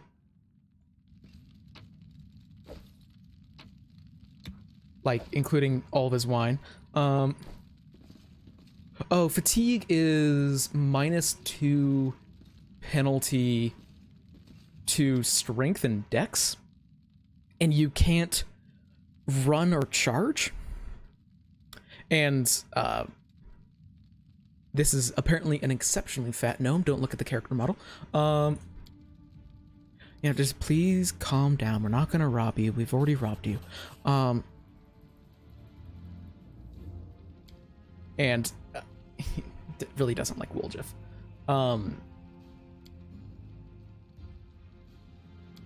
Yeah, where were you? He was in the basement. Okay, tell me about them. Yeah, let's lie. Okay. Thank God for Ciala actually having a good charisma. And good persuasion. So, yeah, tell me about this red-haired tiefling. Spent a lot of time looking around for some reason. Modest means.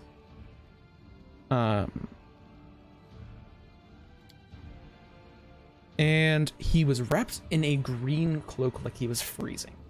That's a definitive description. Woljif, he really likes the Moon of the Abyss, tiefling woman. Very noble lady. Obviously not a member of the tieflings. And I forget, can I? Okay. I couldn't remember if he was a merchant.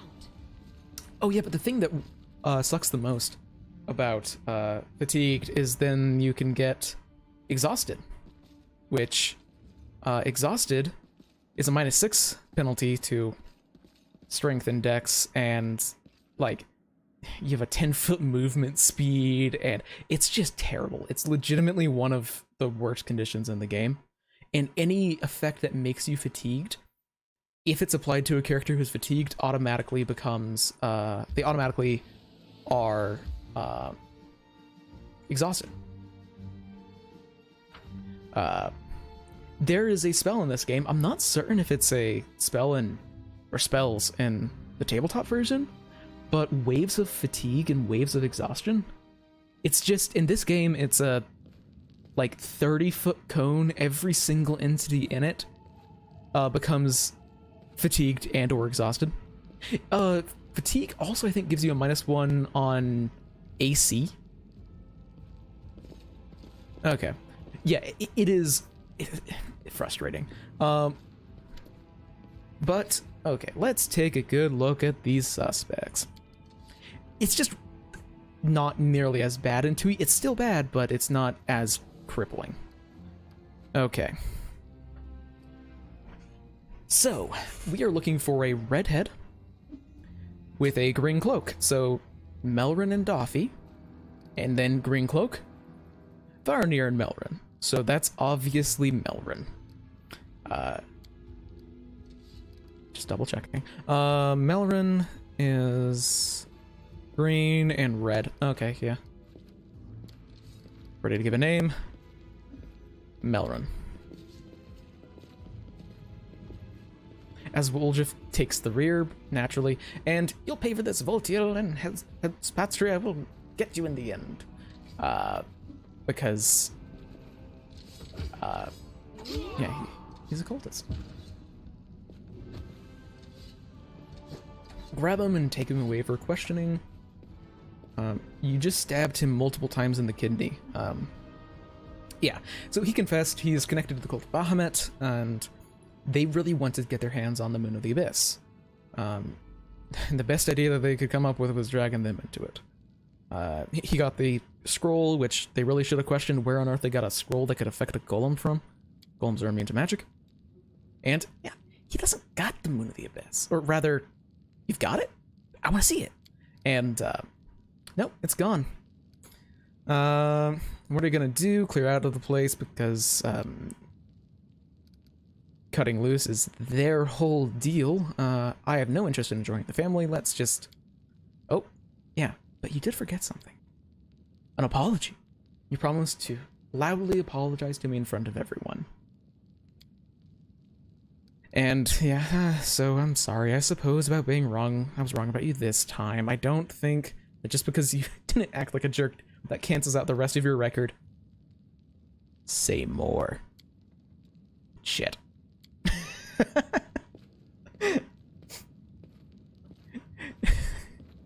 If you pass it, it's an incredibly over-exaggerated apology. And yeah, it was better than nothing. And he wants to talk. If we ever get a spare time. We might soon. Also, I never realized this before. And trap? And I am helpful, am I not? some stuff. Better than nothing. Why is that the personal stash? I don't know why that's the personal stash. That doesn't make sense. Okay. Now, to go to... back to the Defender's Heart or not to finish Woljif's quest. It can wait. Oh, something that may not be immediately apparent. But... So... One of the quests that we have right now is Stay of Execution. So basically, who knows when the demons will come and try and finish the job with the Defender's Heart. Yeah, basically, there's going to be an attack on the Defender's Heart at some point, and ideally we want to not have the Defender's Heart get attacked. So we are actually under a time restriction currently. I forget exactly how long it is. It's like 3 or 4 days until that attack happens. And that battle is insane. So I'm trying to get as much done as I can before then, so ideally we can level up. Being level 4 would be significant. Or heck, even level 5, but I highly doubt level 5 will happen, considering that we just leveled up. But let's finish off Woljif's quest.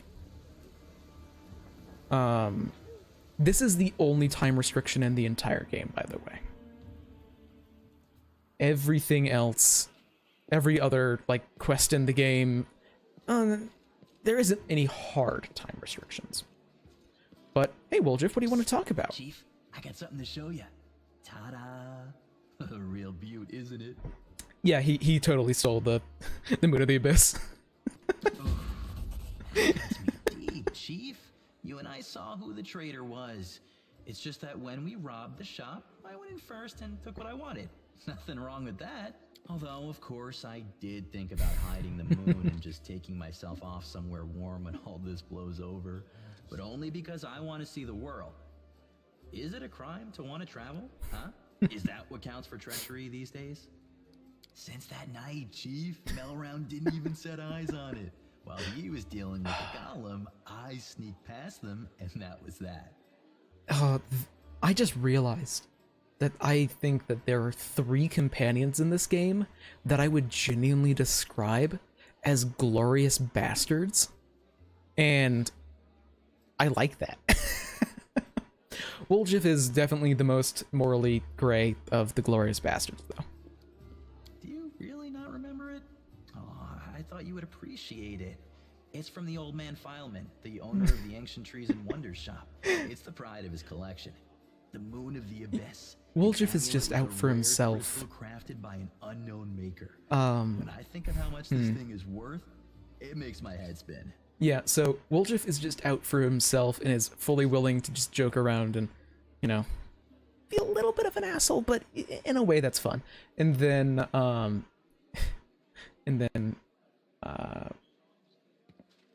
another character that we will probably be meeting soon is absolutely an asshole and loves every second of it and just getting reactions out of people. He's a blast. I'm going to be using him more, even though he is evil. I just didn't use him at all in my last game, and I've heard nothing but good things about his character writing, so I just want to check it out. And then there's the lawful evil character, who, if I ever end up playing a lawful evil character, I am going to be stealing a lot of stuff from him because he's a blast. But anyway, how the hell did you actually keep that when you got searched by the guard? And What?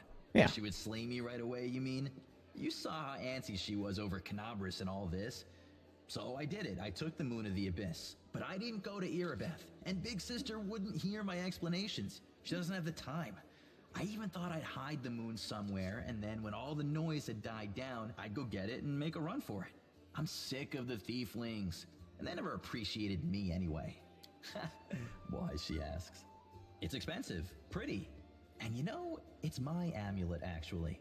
Not meaning I stole it, but I mean, this is my inheritance. My grandma and I were poor. All we had was a jewelry box with the moon in it. She used to store it under the floor in the basement, and she'd take it out sometimes just to look at it. She was always nicer when she had a few drinks in her, so I could ask her things then.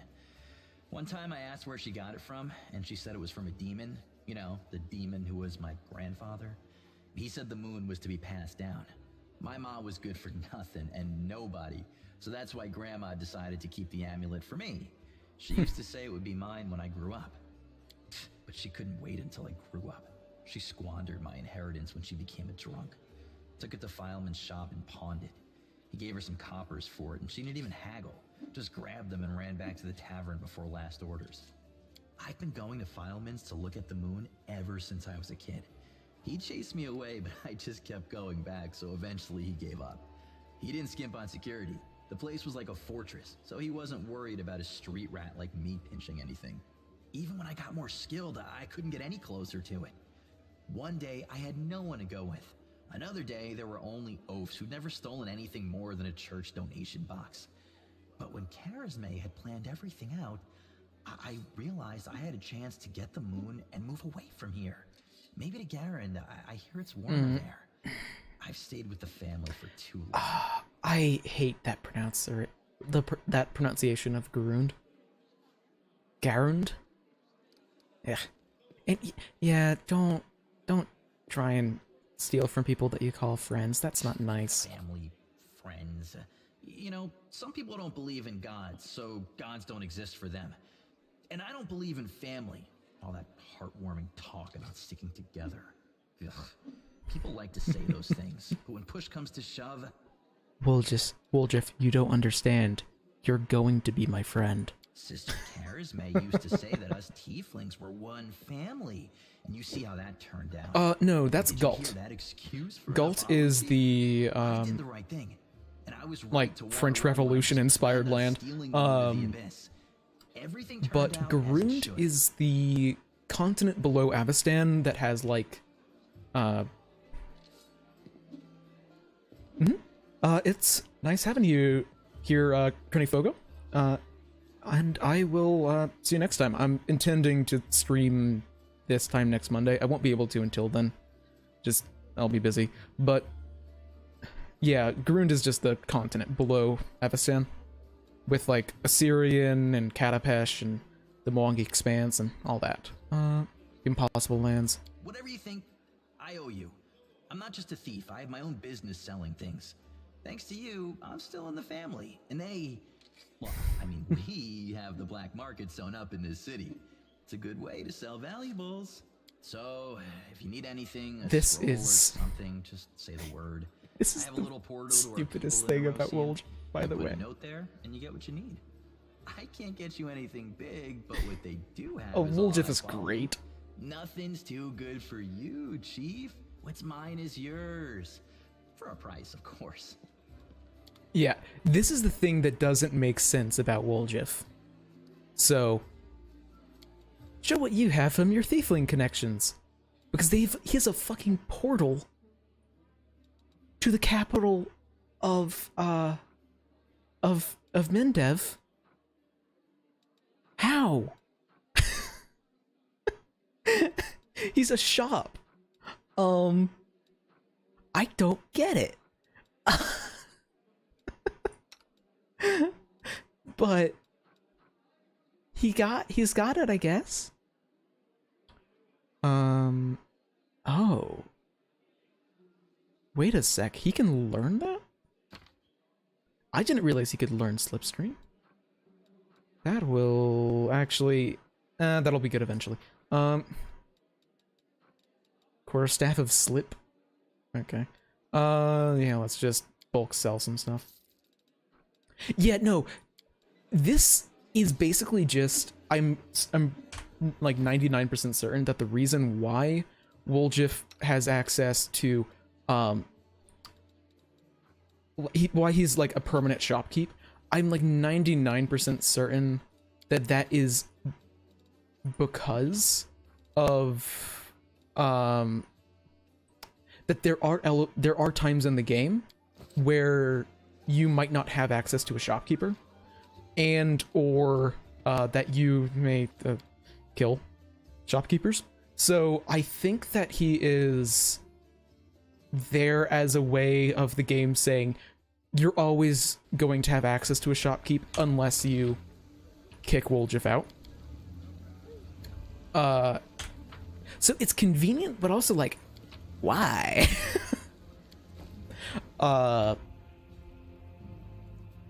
It is very much a convenience store, and he doesn't have like great stuff. He's definitely one of the lower end shopkeeps, but he also automatically updates his stuff every act of the game. So eventually you can start getting some crazy shit from him. But anyway, I don't want to know why a carcass of a strong steed with a broken leg is covered in mangled armor. The saddlebag is intact. Why is there cheese? And butter. Why? But now to the market square.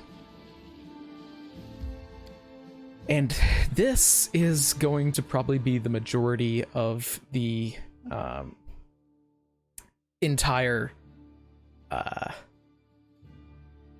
Act 1. Or maybe not the majority, but this is the biggest map by far. Cheese slams on the table. Kind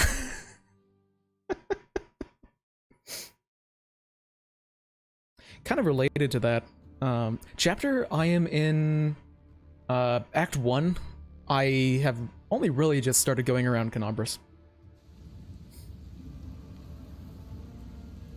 Only quest really that I've done so far is Woljif's. Now, do I actually have any long-term buffs? Yes, I do. Mage armor. And everything else I will need to prep, I think. Because I don't have any of my second level spells. Nothing else lasts very long. Right? Yeah, no.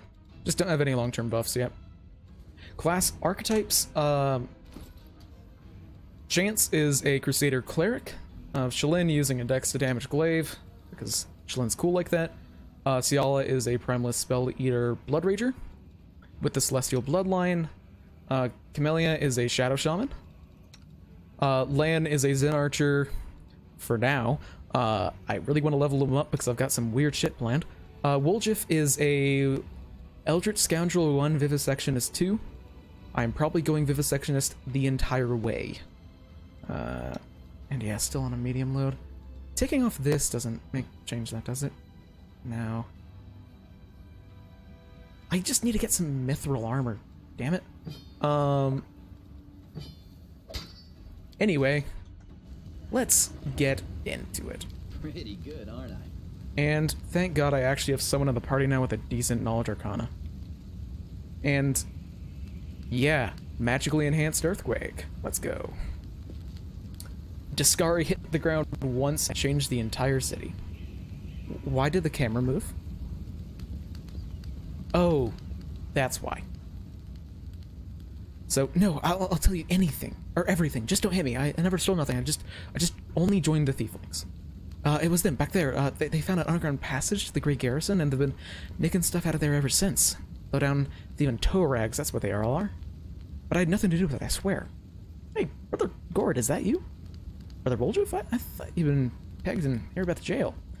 Happy to see you too. Yeah, I only just joined a gang, it's fine. Although admittedly, if you said, I only just joined, then that's very different than, I only just joined could have been, I joined up with the gang ever since the city has been put on fire. Which, I mean, fair enough to find a group that'll try and keep you alive during, like, a war zone. But totally didn't want to join them. But anyway. Well, like, realistically, Discari's attack was like a week ago because I've rested a few times. He's only swiped 5,000 gold so far. But what is this underground passage? Yeah. Temple of Iolmade actually has a passage directly to the Great Garrison, which is... Yeah, no, he wasn't, like, press-ganged, but, like... Yeah, not the best decision that he's ever made, but, yeah.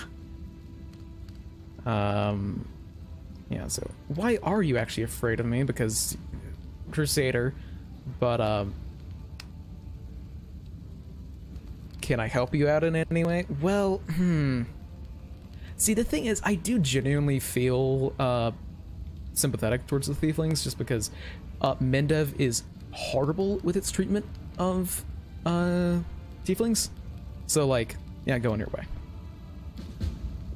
Not gonna make him pay me for it, because, good character.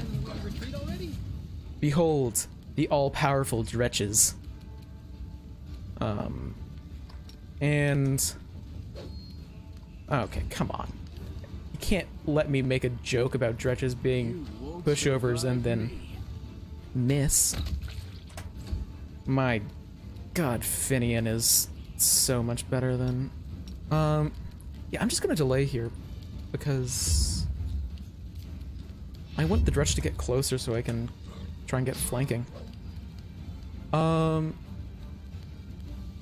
Yeah. So let's see. I don't actually know how many sneak attack Woldriff has. Well, he did 0 damage, so that's a good start. Only 1d6, okay. I wasn't certain because multi-classing with sneak attack is weird. Go for their heart. Yeah, there are great squelch sounds in this game. Turning people into giblets has never been so satisfying.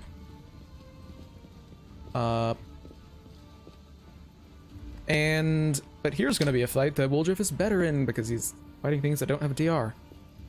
And I would love to get a cold iron dagger for him, but such is life.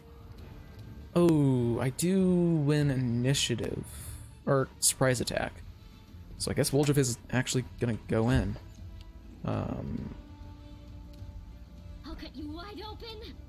And also, in case it isn't or hasn't been ridiculously obvious from how I play this game, I don't have a Discord. I have considered making one, but I am already terrible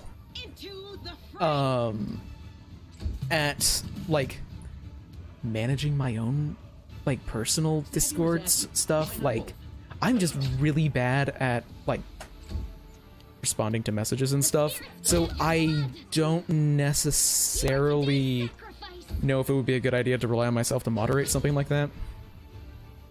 So that's the reason why I haven't made one. I've considered it, but yeah.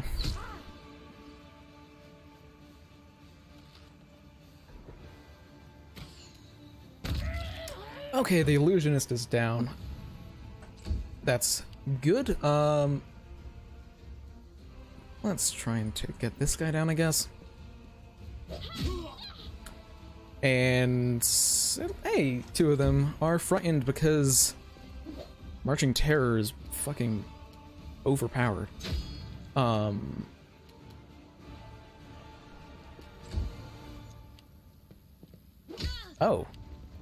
That guy's only shaken, I guess. Yeah, well, just damage is terrible right now. I desperately need to get, some kind of, Make every strike count. way to get dex to damage on him. I mean, admittedly, eventually that, it really isn't gonna matter a huge amount. Because, We shall overcome. because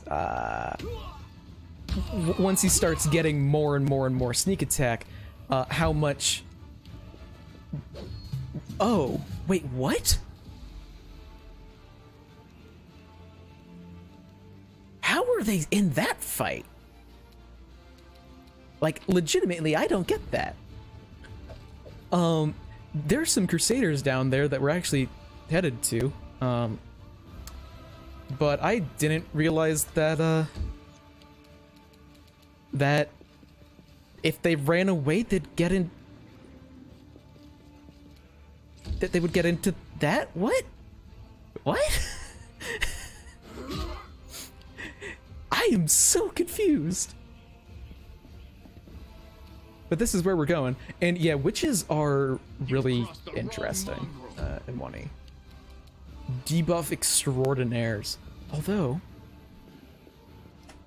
Yeah, that isn't even intimidation, by the way. That's just marching terror. Whenever you land a hit on an enemy for the first time, they take an additional 1d6 negative, and everyone has to make a will save or become frightened for like 1d6 rounds. Or 1d4 rounds. Or just one round. Yeah, no, it is legitimately probably one of the strongest glaives in the game. And you get it in the prologue. It'd be really weird if any of these guys died, now that I think about it. Because I'm about to have a conversation with them. But Ember isn't actually going to be a witch, by the way. We'll make this quick. She won't Oh my feel a god, thing. this is... this game's a mess. So now we're going to have an extended conversation in the... there is kind of a way to upgrade weapons. You can use Greater Magic Weapon, and it'll just overwrite the enhancement bonus on the weapon. And she's not going to be a witch because I want to use her again, and I used her a lot in my last playthrough, and I just don't want to do the same build again. That's the reason. I don't know. Can we really do this? Listen, we don't have a choice. There are demons everywhere. What else would you have us do? And behold, Stigmatized Witch is absolutely the best class RP-wise for Ember. It almost feels made for her, but I just want something different mechanically. Yeah, but Ember is a young elven girl that is absolutely covered in scars. Watching as just people are arguing. And Black Crow. In Iomede's name, we're sorry, girl. It is our duty. We have to do this, not for our own sake, but for the sake of everyone who can still be saved from the demons. If we don't win this battle, you won't have long to live anyway. They're insane. We've got to do something. I understand. You're scared. You feel powerless. You think this will help. You don't have to justify yourselves to me. Just do what you've decided to do. If you pick option 3, I don't want to speak to you here. Even if you're doing an evil playthrough. Our weapons barely scratch the demons' hides. We're sacrificing this girl to Iomade so we can consecrate our weapons with her innocent blood and gain the power to destroy the spawn of the abyss. It's extreme, but we have no other choice. We have to defend this city somehow, or else we'll all perish, including her. Let's see. That would require a 9. This is the most... Whoa, no need for that. Ember's my Please, favorite don't fight. character in this game. All of It's you are good she's people, so nice. Defenders of the city. Please don't hurt them. They just made a mistake. They're gone. And They're all gone, knew she it. says. I was sure that someone would die today. So many people have died here already. But we are still alive for some reason. Strikebug, you shouldn't listen to me. I don't know what I'm talking about. I'm just a silly girl, really. No, don't be silly. This is I'm very totally ordinary. a normal Well, person. I know different Totally. types of tricks, but Soot taught me those. Now Soot here, she truly is unusual. She's clever and she can talk. but only Yeah. to me. She teaches me magic tricks and lots of other stuff. Yeah. I don't know what I'd do Come with without me, her. please. I must have misheard. This girl join our party? And this is why I'm going to be taking Camellia off the party soon. Sure, let's go. And I'll cut you wide open. yeah. Oh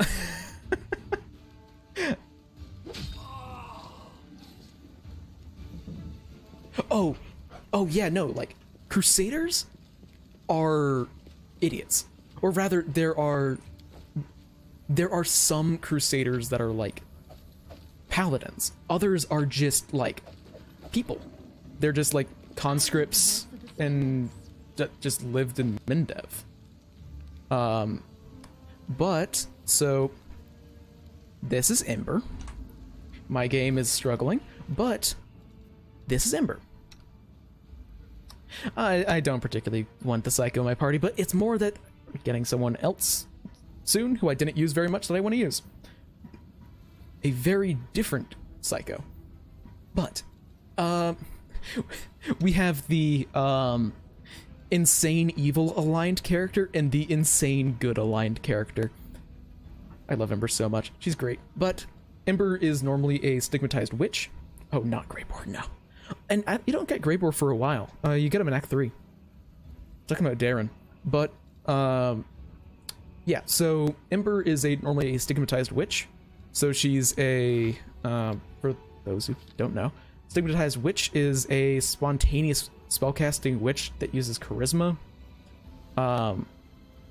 Very counterintuitive to her character.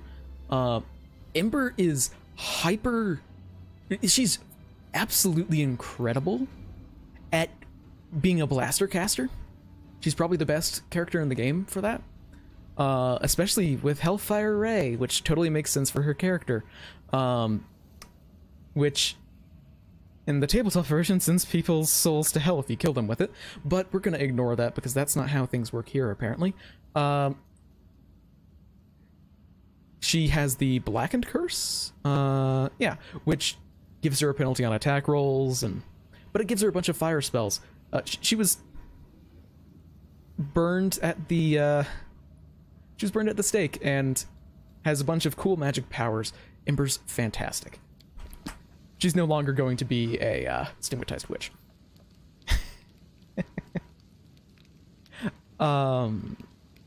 So this is probably one of the weirder ways that I'm going with a character build. Okay, game lagging, but when has it not? So, because I'm not changing stats, she is a high charisma character. She's going to be a sorcerer. And I considered going for like the Imperial Bloodline sorcerer because, you know, it fits her pretty well, but unfortunately that makes them wisdom based, so we're not going for that. Instead, we're going for Sylvan Sorcerer just because I think that this will be really fun. It's not very character fitting, but I think it's fun. There's going to be some fun stuff here. Just does not fit her character, but try my best. Also, I just want to play... She's going to be the arcane spellcaster for the party. So... yeah. Anyway, the Sylvan Sorcerer, by the way, is a Fey Bloodline Sorcerer that instead gets an animal companion. So she's gonna have an animal companion, which is going to be great. I could... What does she normally take? I mean, Arcane Focus, she has no reason not to. Like, she doesn't use weapons. It's been nice having you, Hector. I know you can't hear me, but it's been nice having you.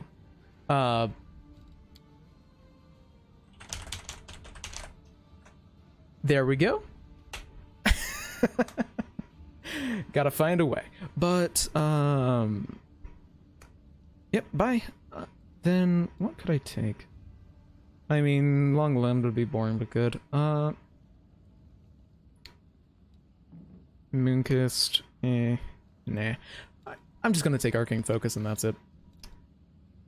And, none. Then...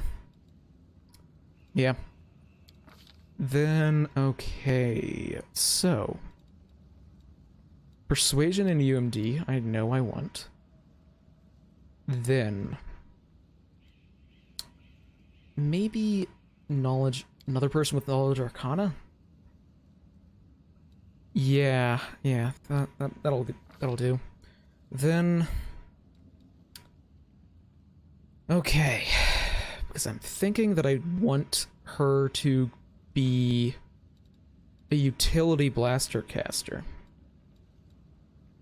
So...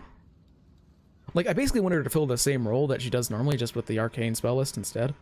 My main character is nature.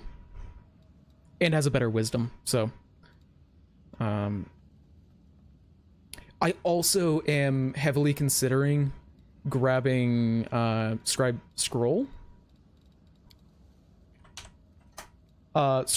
with her, because she's going... I would rather have... I want to have access to Scribe Scrolls on someone, and because she's going to be grabbing a lot of, like, utility spells and being able to make, like, Dimension Door scrolls, stuff like that, I'm heavily considering Scribe Scrolls at this level, but I might just take a precise, shot, because that's really good for ray spells. I could have sworn that there is something. Nature's Soul. That's Animal Ally. Damn. I thought that that was familiar. I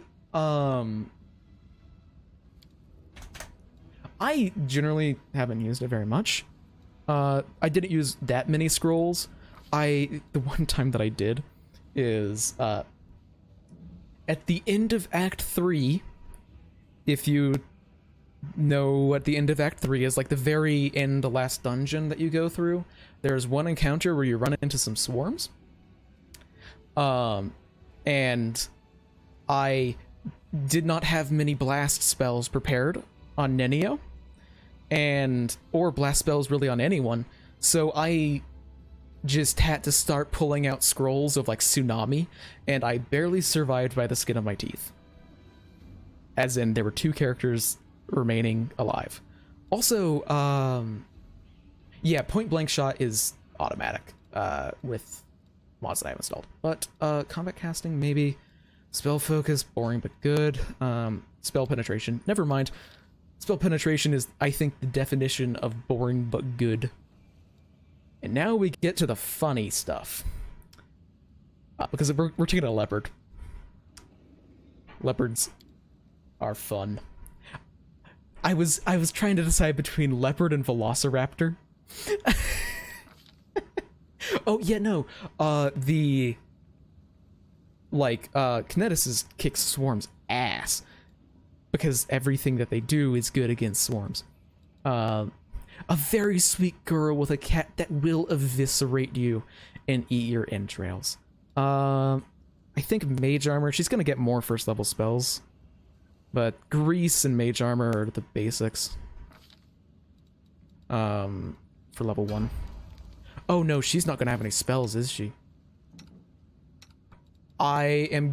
She is going to be a stigmatized witch for now, because occasionally my my mod,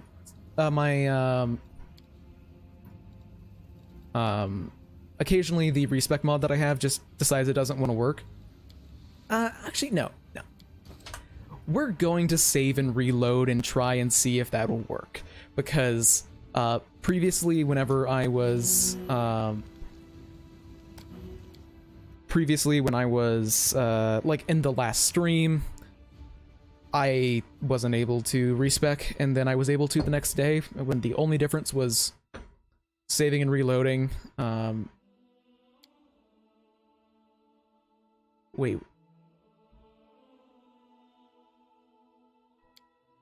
I'm scared because I don't like what the quick save like icon looked like, because that wasn't where we were. But hopefully this works.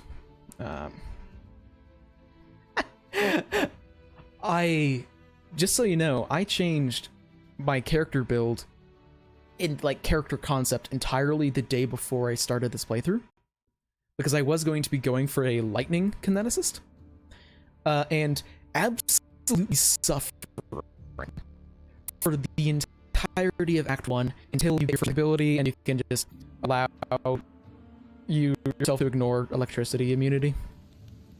Because otherwise it would have been utterly, like, impossible. Because, yeah. It is. Every demon is immune to electricity.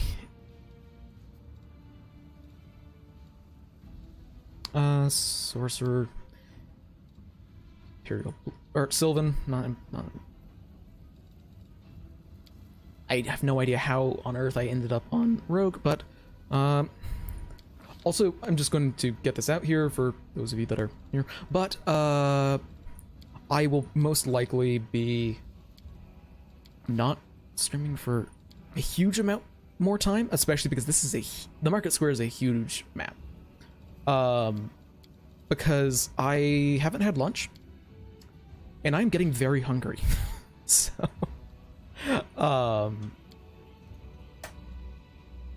so I will most likely be having to go and get food sometime, just because I am hungry, and, we'll need food at some point. That is, in fact, how humans work. And mage armor. Oh, no.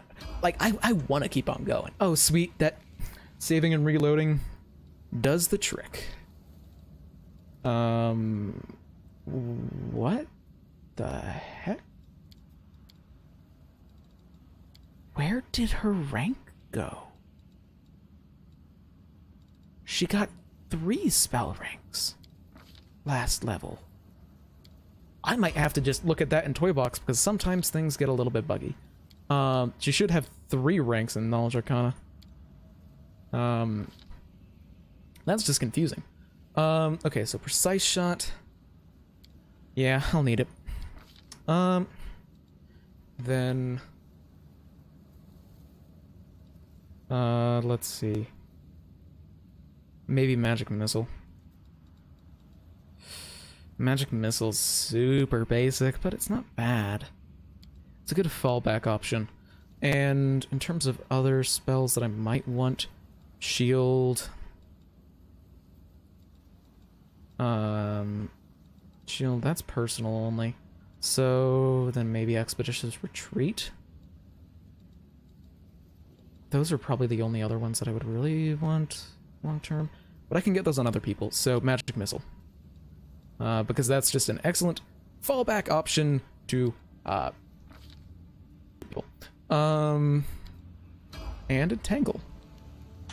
Entangle might actually end up being worse for the party than for the enemies for a bit, but say hello to the cat.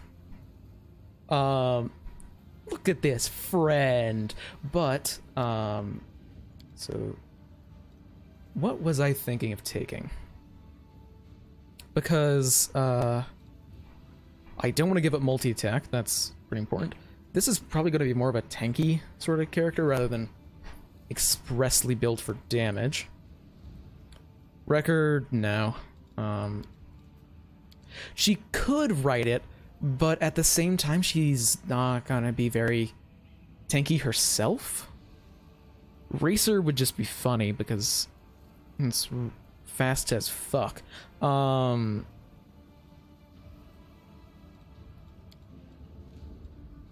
Daredevil is like combat mobility and mobility skill checks. Bulwark, no. Yeah, we're going Racer. And you know, it's gonna be real funny whenever the cat is legitimately the most stealthy member of the party. Although, sadly, if I don't take ranks in athletics, then that means I'm not gonna have incredibly stupid moments now where, like, the cat helps everyone climb up a ladder.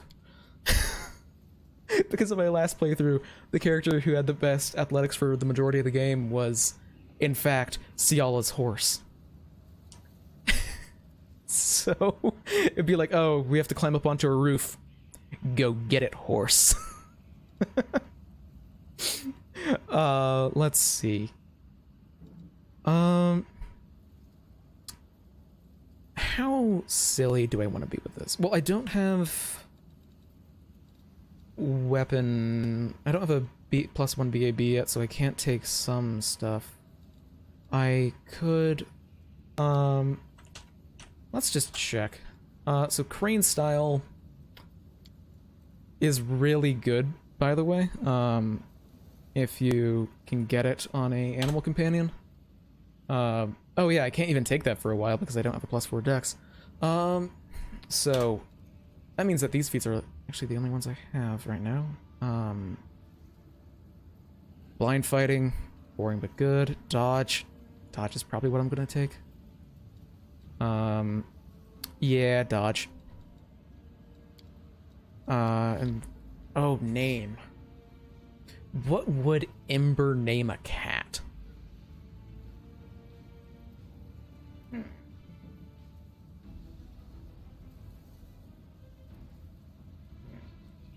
I might end up taking toughness at level 3, but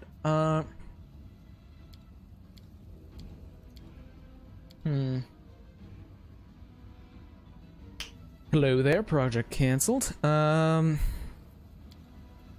see. I'm thinking because it probably something fire themed because she named Suit.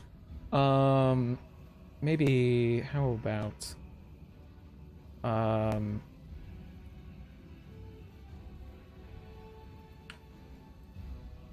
no, that doesn't work. Let's just go with Cinder. Oh, Spot. That's good enough for Ember. Because I'm just thinking specifically, how would Ember name? Because she basically chose Ember as her name for herself. And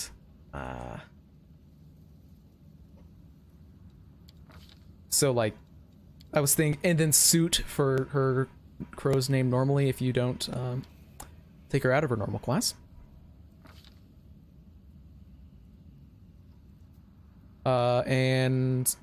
Please take me to feats. Thank you very much. So I could, let's see. I'm probably just gonna take weapon focus. Because I have a, one of the mods I have installed just makes it so if you take weapon focus for a weapon in a weapon group, you get the entire, you get weapon focus with every weapon in the weapon group. So now good old Spot is going to be absolutely terrifying. Well, actually, no. Spot will end up probably being absolutely terrifying. That works. Protect the child. Spot will most likely end up being super scary next level whenever their full attack is going to go from 1d6 +2 to adding dex. So that will be dramatically more dangerous. Also, look at that armor class. Oh god. Small cats are, no joke, probably one of the best animal companions in the game. Just because dex to damage automatically. Oh, this is rat swarms, isn't it? They're not diminutive swarms, so I will be fine. I won't let you hurt my friends. So, rat swarms suck. But they're not diminutive, so we'll be fine. Perfect time to get a cat, you're right. And okay, and hey, Woljif, please hit. That's, you did what I asked. Fair enough. So Chameleon, and then I'm gonna take a 5-foot step as far back as I can because I would ideally not have too many. Okay, Woljif, you did less damage than the cat. Yeah, like, okay, Woljif, you follow the instructions as written. Yikes. Ah, shit. Woljif got full filth fever. Let's focus that one because it's the next to go. And okay, Ember, did you still have spell slots? Thank God. Sometimes respecking characters can do wild shit. I don't have any AoEs on Ember, do I? Yeah, no. And they're rat swarms. This isn't bad. Oh, what the hell am I doing? I actually don't think that Ember has a way to deal damage to these. Now that I'm thinking about it. Well, like, I would use Fireball, except that we're not that high level. Fireball would be sick right now.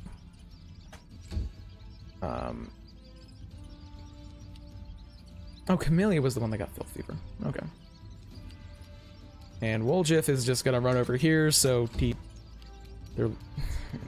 Camelia's gonna run over here. Spot. Kill. Good spot. Poor Ciala. You've crossed the wrong mongrel. And what? Does Ember actually have a way to do damage here? Because they're immune to single target spells. And yeah, no, I've got a couple of damaging cantrips, but those are all single target. Thank you for the cheering on. I should have taken a 5-foot step. I am a fool. See, wanna know something fun about the whole?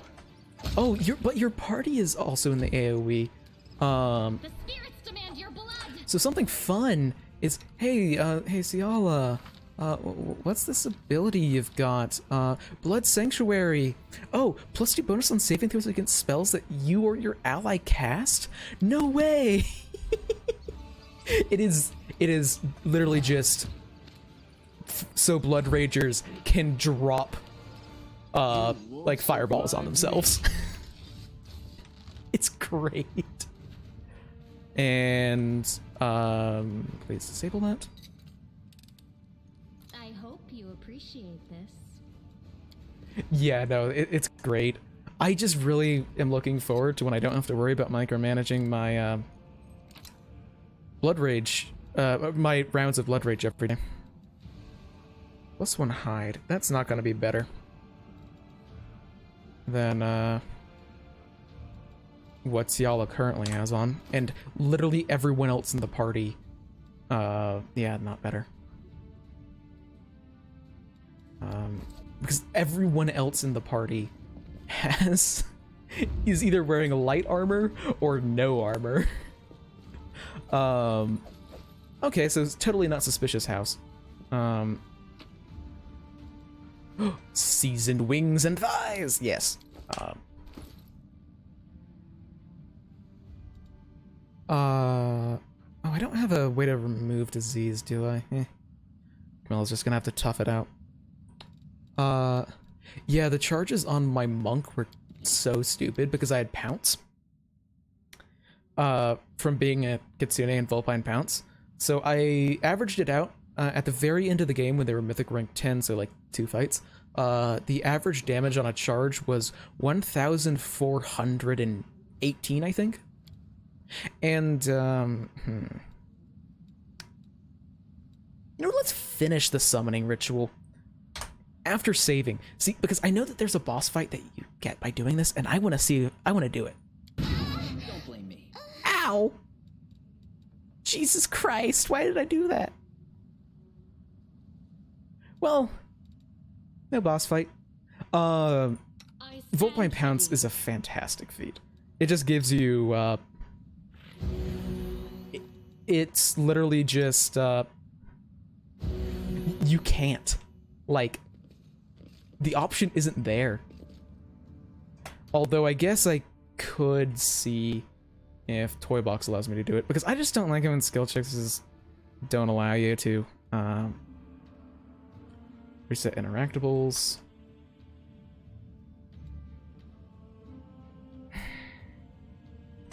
Yeah, let's reload. Because I think I know what this boss fight is. And if that's what it is, do you know if it's now? Like, does it happen here? Or do we have to go and find it somewhere else? Because if it's here, I want a pre-buff. Because this fight is going to be horrible. Oh, it's not Tree Razor. It's not remotely that bad. It's a demon. Somewhere. It's either here or...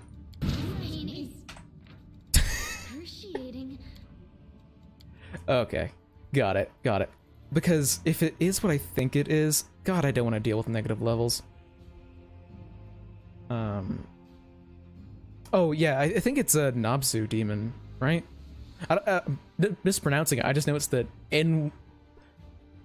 demon name that starts with an N that applies negative levels constantly around it. That's complete bullshit. And fighting it at level 3 is going to be horrible. Pretty good, aren't I? Okay. Pretty good, you say... Oh, that's rock. I can't reach it from inside the circle, but we forgot something. There's nothing keeping me in here. Nothing at all. Wait, that's rock. Oh. A rock is dramatically more manageable. Like, fucking sweet. That's bonus XP. I was really worried about fighting a Nabzu because, yeah. Negative level. Sucks. Wait, -8 level? What? Huh? We march ahead. Yeah, that damage is fine to have. There's the dredges we fought earlier. Yeah, no, rocks are dramatically easier to deal with than, rocks are so much easier to deal with than Nabzus. I mean, admittedly, I think they're actually higher level. I might be exceptionally incorrect about that. Oh my god, I forgot. Oh my god. I forgot that cats get bite. Or, sorry, that a cat's bite has trip. That is brutal.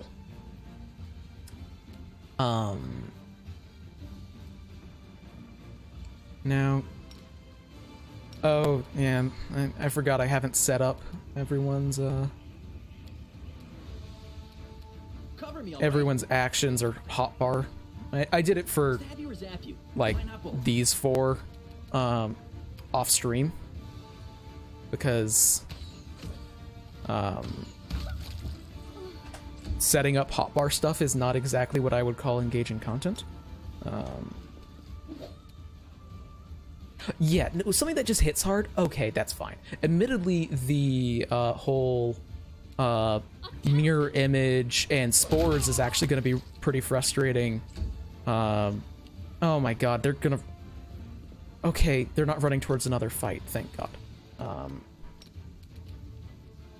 I can charge Woljev. Wide open. Yeah, The spirits demand your blood. Yikes. Yeah. Rooks are annoying, but I wouldn't call them, like, scary.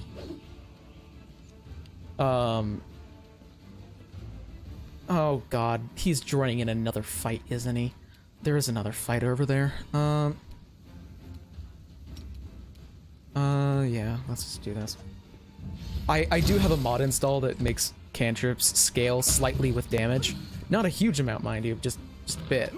But,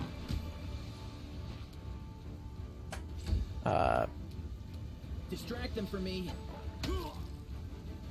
Oh boy, a crit for 4 damage. Let's go, Woljev.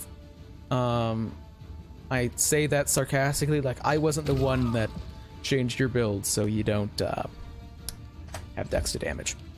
Yeah, I don't use it very much because I generally don't have that many problems with We shall overcome. I just generally don't have many problems when it comes to spells because I am, generally speaking, very I don't like using spell slots. So oh my god. Wait, why did he hit a neophyte fighter? Those are like enemies that we're hostile to. Why the heck did he attack one of those?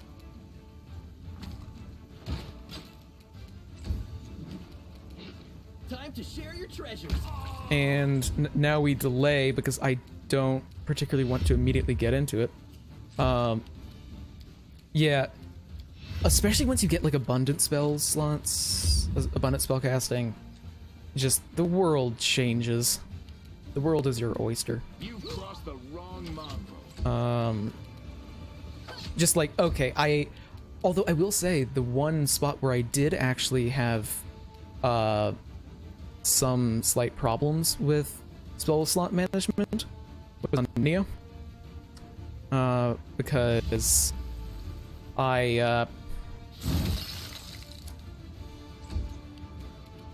it was basically, when do I want to end up using one of my, I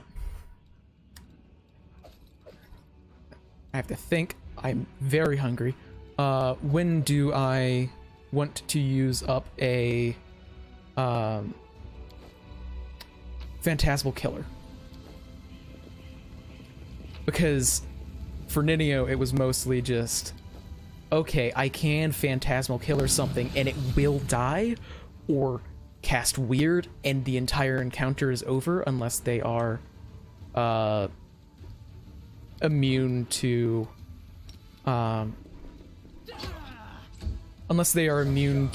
fear, obviously. Well, great, guys. Thanks for tuning in, Crusaders. Failing will saves against fear. You're not a real paladin. Yeah, the sleep hex is so broken. Although, I will say, I only ever use the sleep hex during Canabras. Because past that, actually, now that I think about it, probably the big thing that changed after Canabras was my monk actually got dex to damage because you can get a agile. Oh my god, look at this movement speed. I thought that there was a wizard here. Oh well. My Alpha Strike cat is ready to go in.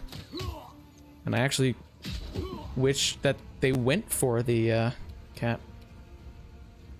Because the cat is somehow the tankiest member of the party.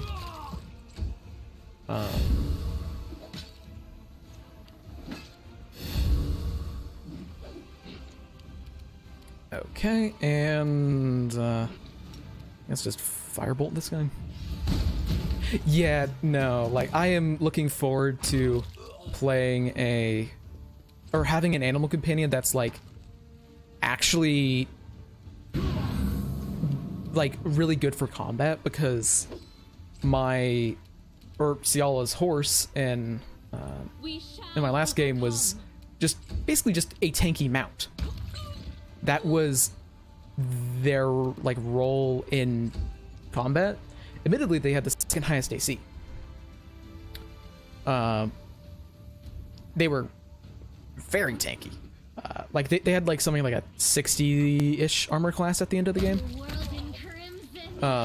Which is good. Admittedly, my main character had, like, an 80, but that's because I optimized the bejesus out of that character. Which, like, that character build probably would have been fine on, like, hard difficulty. I think I do for the Draconic Druid. I think that I do have that one, because I think that is the mod that gives something pretty dumb that I'm just now remembering. See, I don't actually have any personal only spells on Ember. Right? Yeah, I don't. See, I think I have a mod that restores share spells from the tabletop version of the game, but I'm not certain, actually. If I do, or I'm pretty sure that I do have that. I don't know if it's from that mod. So now Ember is going to be able to cast personal only spells onto her cat, which is going to be really, really good. There's a reason why Sylvan Sorcerers are really the tabletop version, because being able to cast personal only buffs onto an animal companion is really great, because the Arcane Spellist gets a ton of really, really good first level, Jesus Christ, my brain is melting, gets a lot of really good personal only spells. Like Fire or Ice Body on your animal companion is way better than Fire or Ice Body on you. Or, like, Beast Shape. But who are you? Okay, yeah. So who wounded you?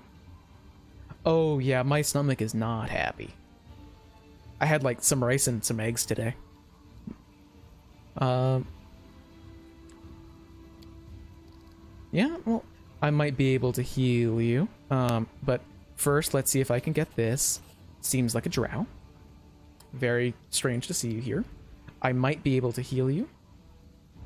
Well, just seems like a dick move to not heal someone that needs it. So, I wonder what that used up. I hope it just used up a potion.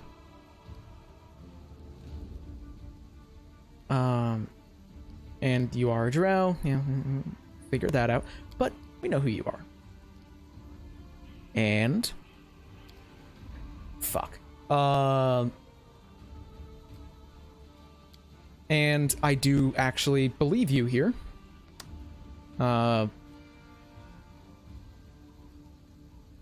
Yeah, I believe her. Maybe partially because I know how that quest ends, but... Oh, loot. So I think there's, like, going to be one more encounter, and then I'm going to be getting off for the day. Also, I should really cast this onto Spot. Because Spot has no armor bonuses. So, mage armor. So now Spot has an even more stupid AC. Hey, look at that. That's 30.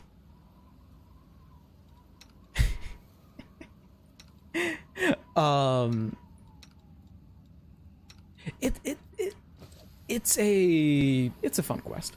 And yeah, Spot has a 30 AC right now. Can we retreat already? Spot, the true party member. Who cares about Ember? Spot's the real MVP. Can I get in there in time? Yes. God, I need to get some way of dex to damage on Woljif. It's just like almost sad otherwise. Yeah, nobody's gonna hit that cat unless they get a 20. Yeah, because it's sneak attack. He's doing 1d4 plus 1d6 damage, which is not what one could call good. And not jolt. That would be silly. Let's see. Do dretches have cold resistance? I could have just checked, but she has nothing better to do. They do. Yeah, creatures against DR, he's not in a very good spot. Admittedly, I have not actually used any of his buffs. Because, like, he has a mutagen that he could use. I just haven't, you know, used it. And, yeah, who cares if the Drex gets an AOO when I can knock it prone? It's a Dretch, I don't care what it does with his actions when it's attacking Spot the Mighty. Especially because this sets up for a charge. Okay, tell me, game, how is that not an applicable... I guess I could just shoot him with a, I don't know, like Holy Divine Zap or something, but...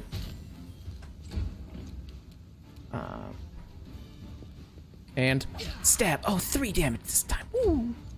Yeah, like, why would I? Eventually, it's gonna...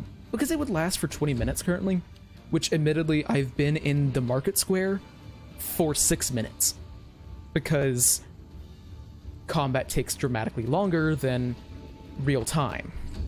So like, I might be able to get good ass hits, y'all. So like, I might have been able to get a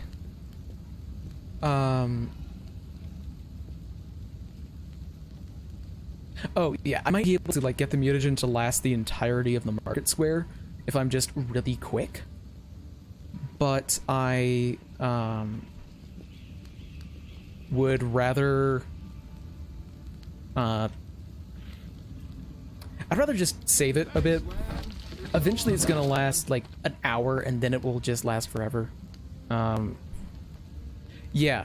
The thing is, rather than using it now, which I really should have used it earlier, this is gonna be the end of the stream because I am incredibly hungry, and the type of hungry where I am going to be making bad decisions because I'm starving. So it has been a pleasure to stream. This has been a absolute blast, and I'm probably going to be streaming next Monday.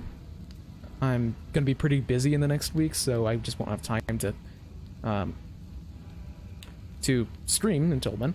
So that is most likely when I'm going to be continuing this playthrough, but it has been a ton of fun streaming for all of you, and yeah. Thanks for being here, Jester. It's been a blast, and regardless, until I see you next, live a wonderful life.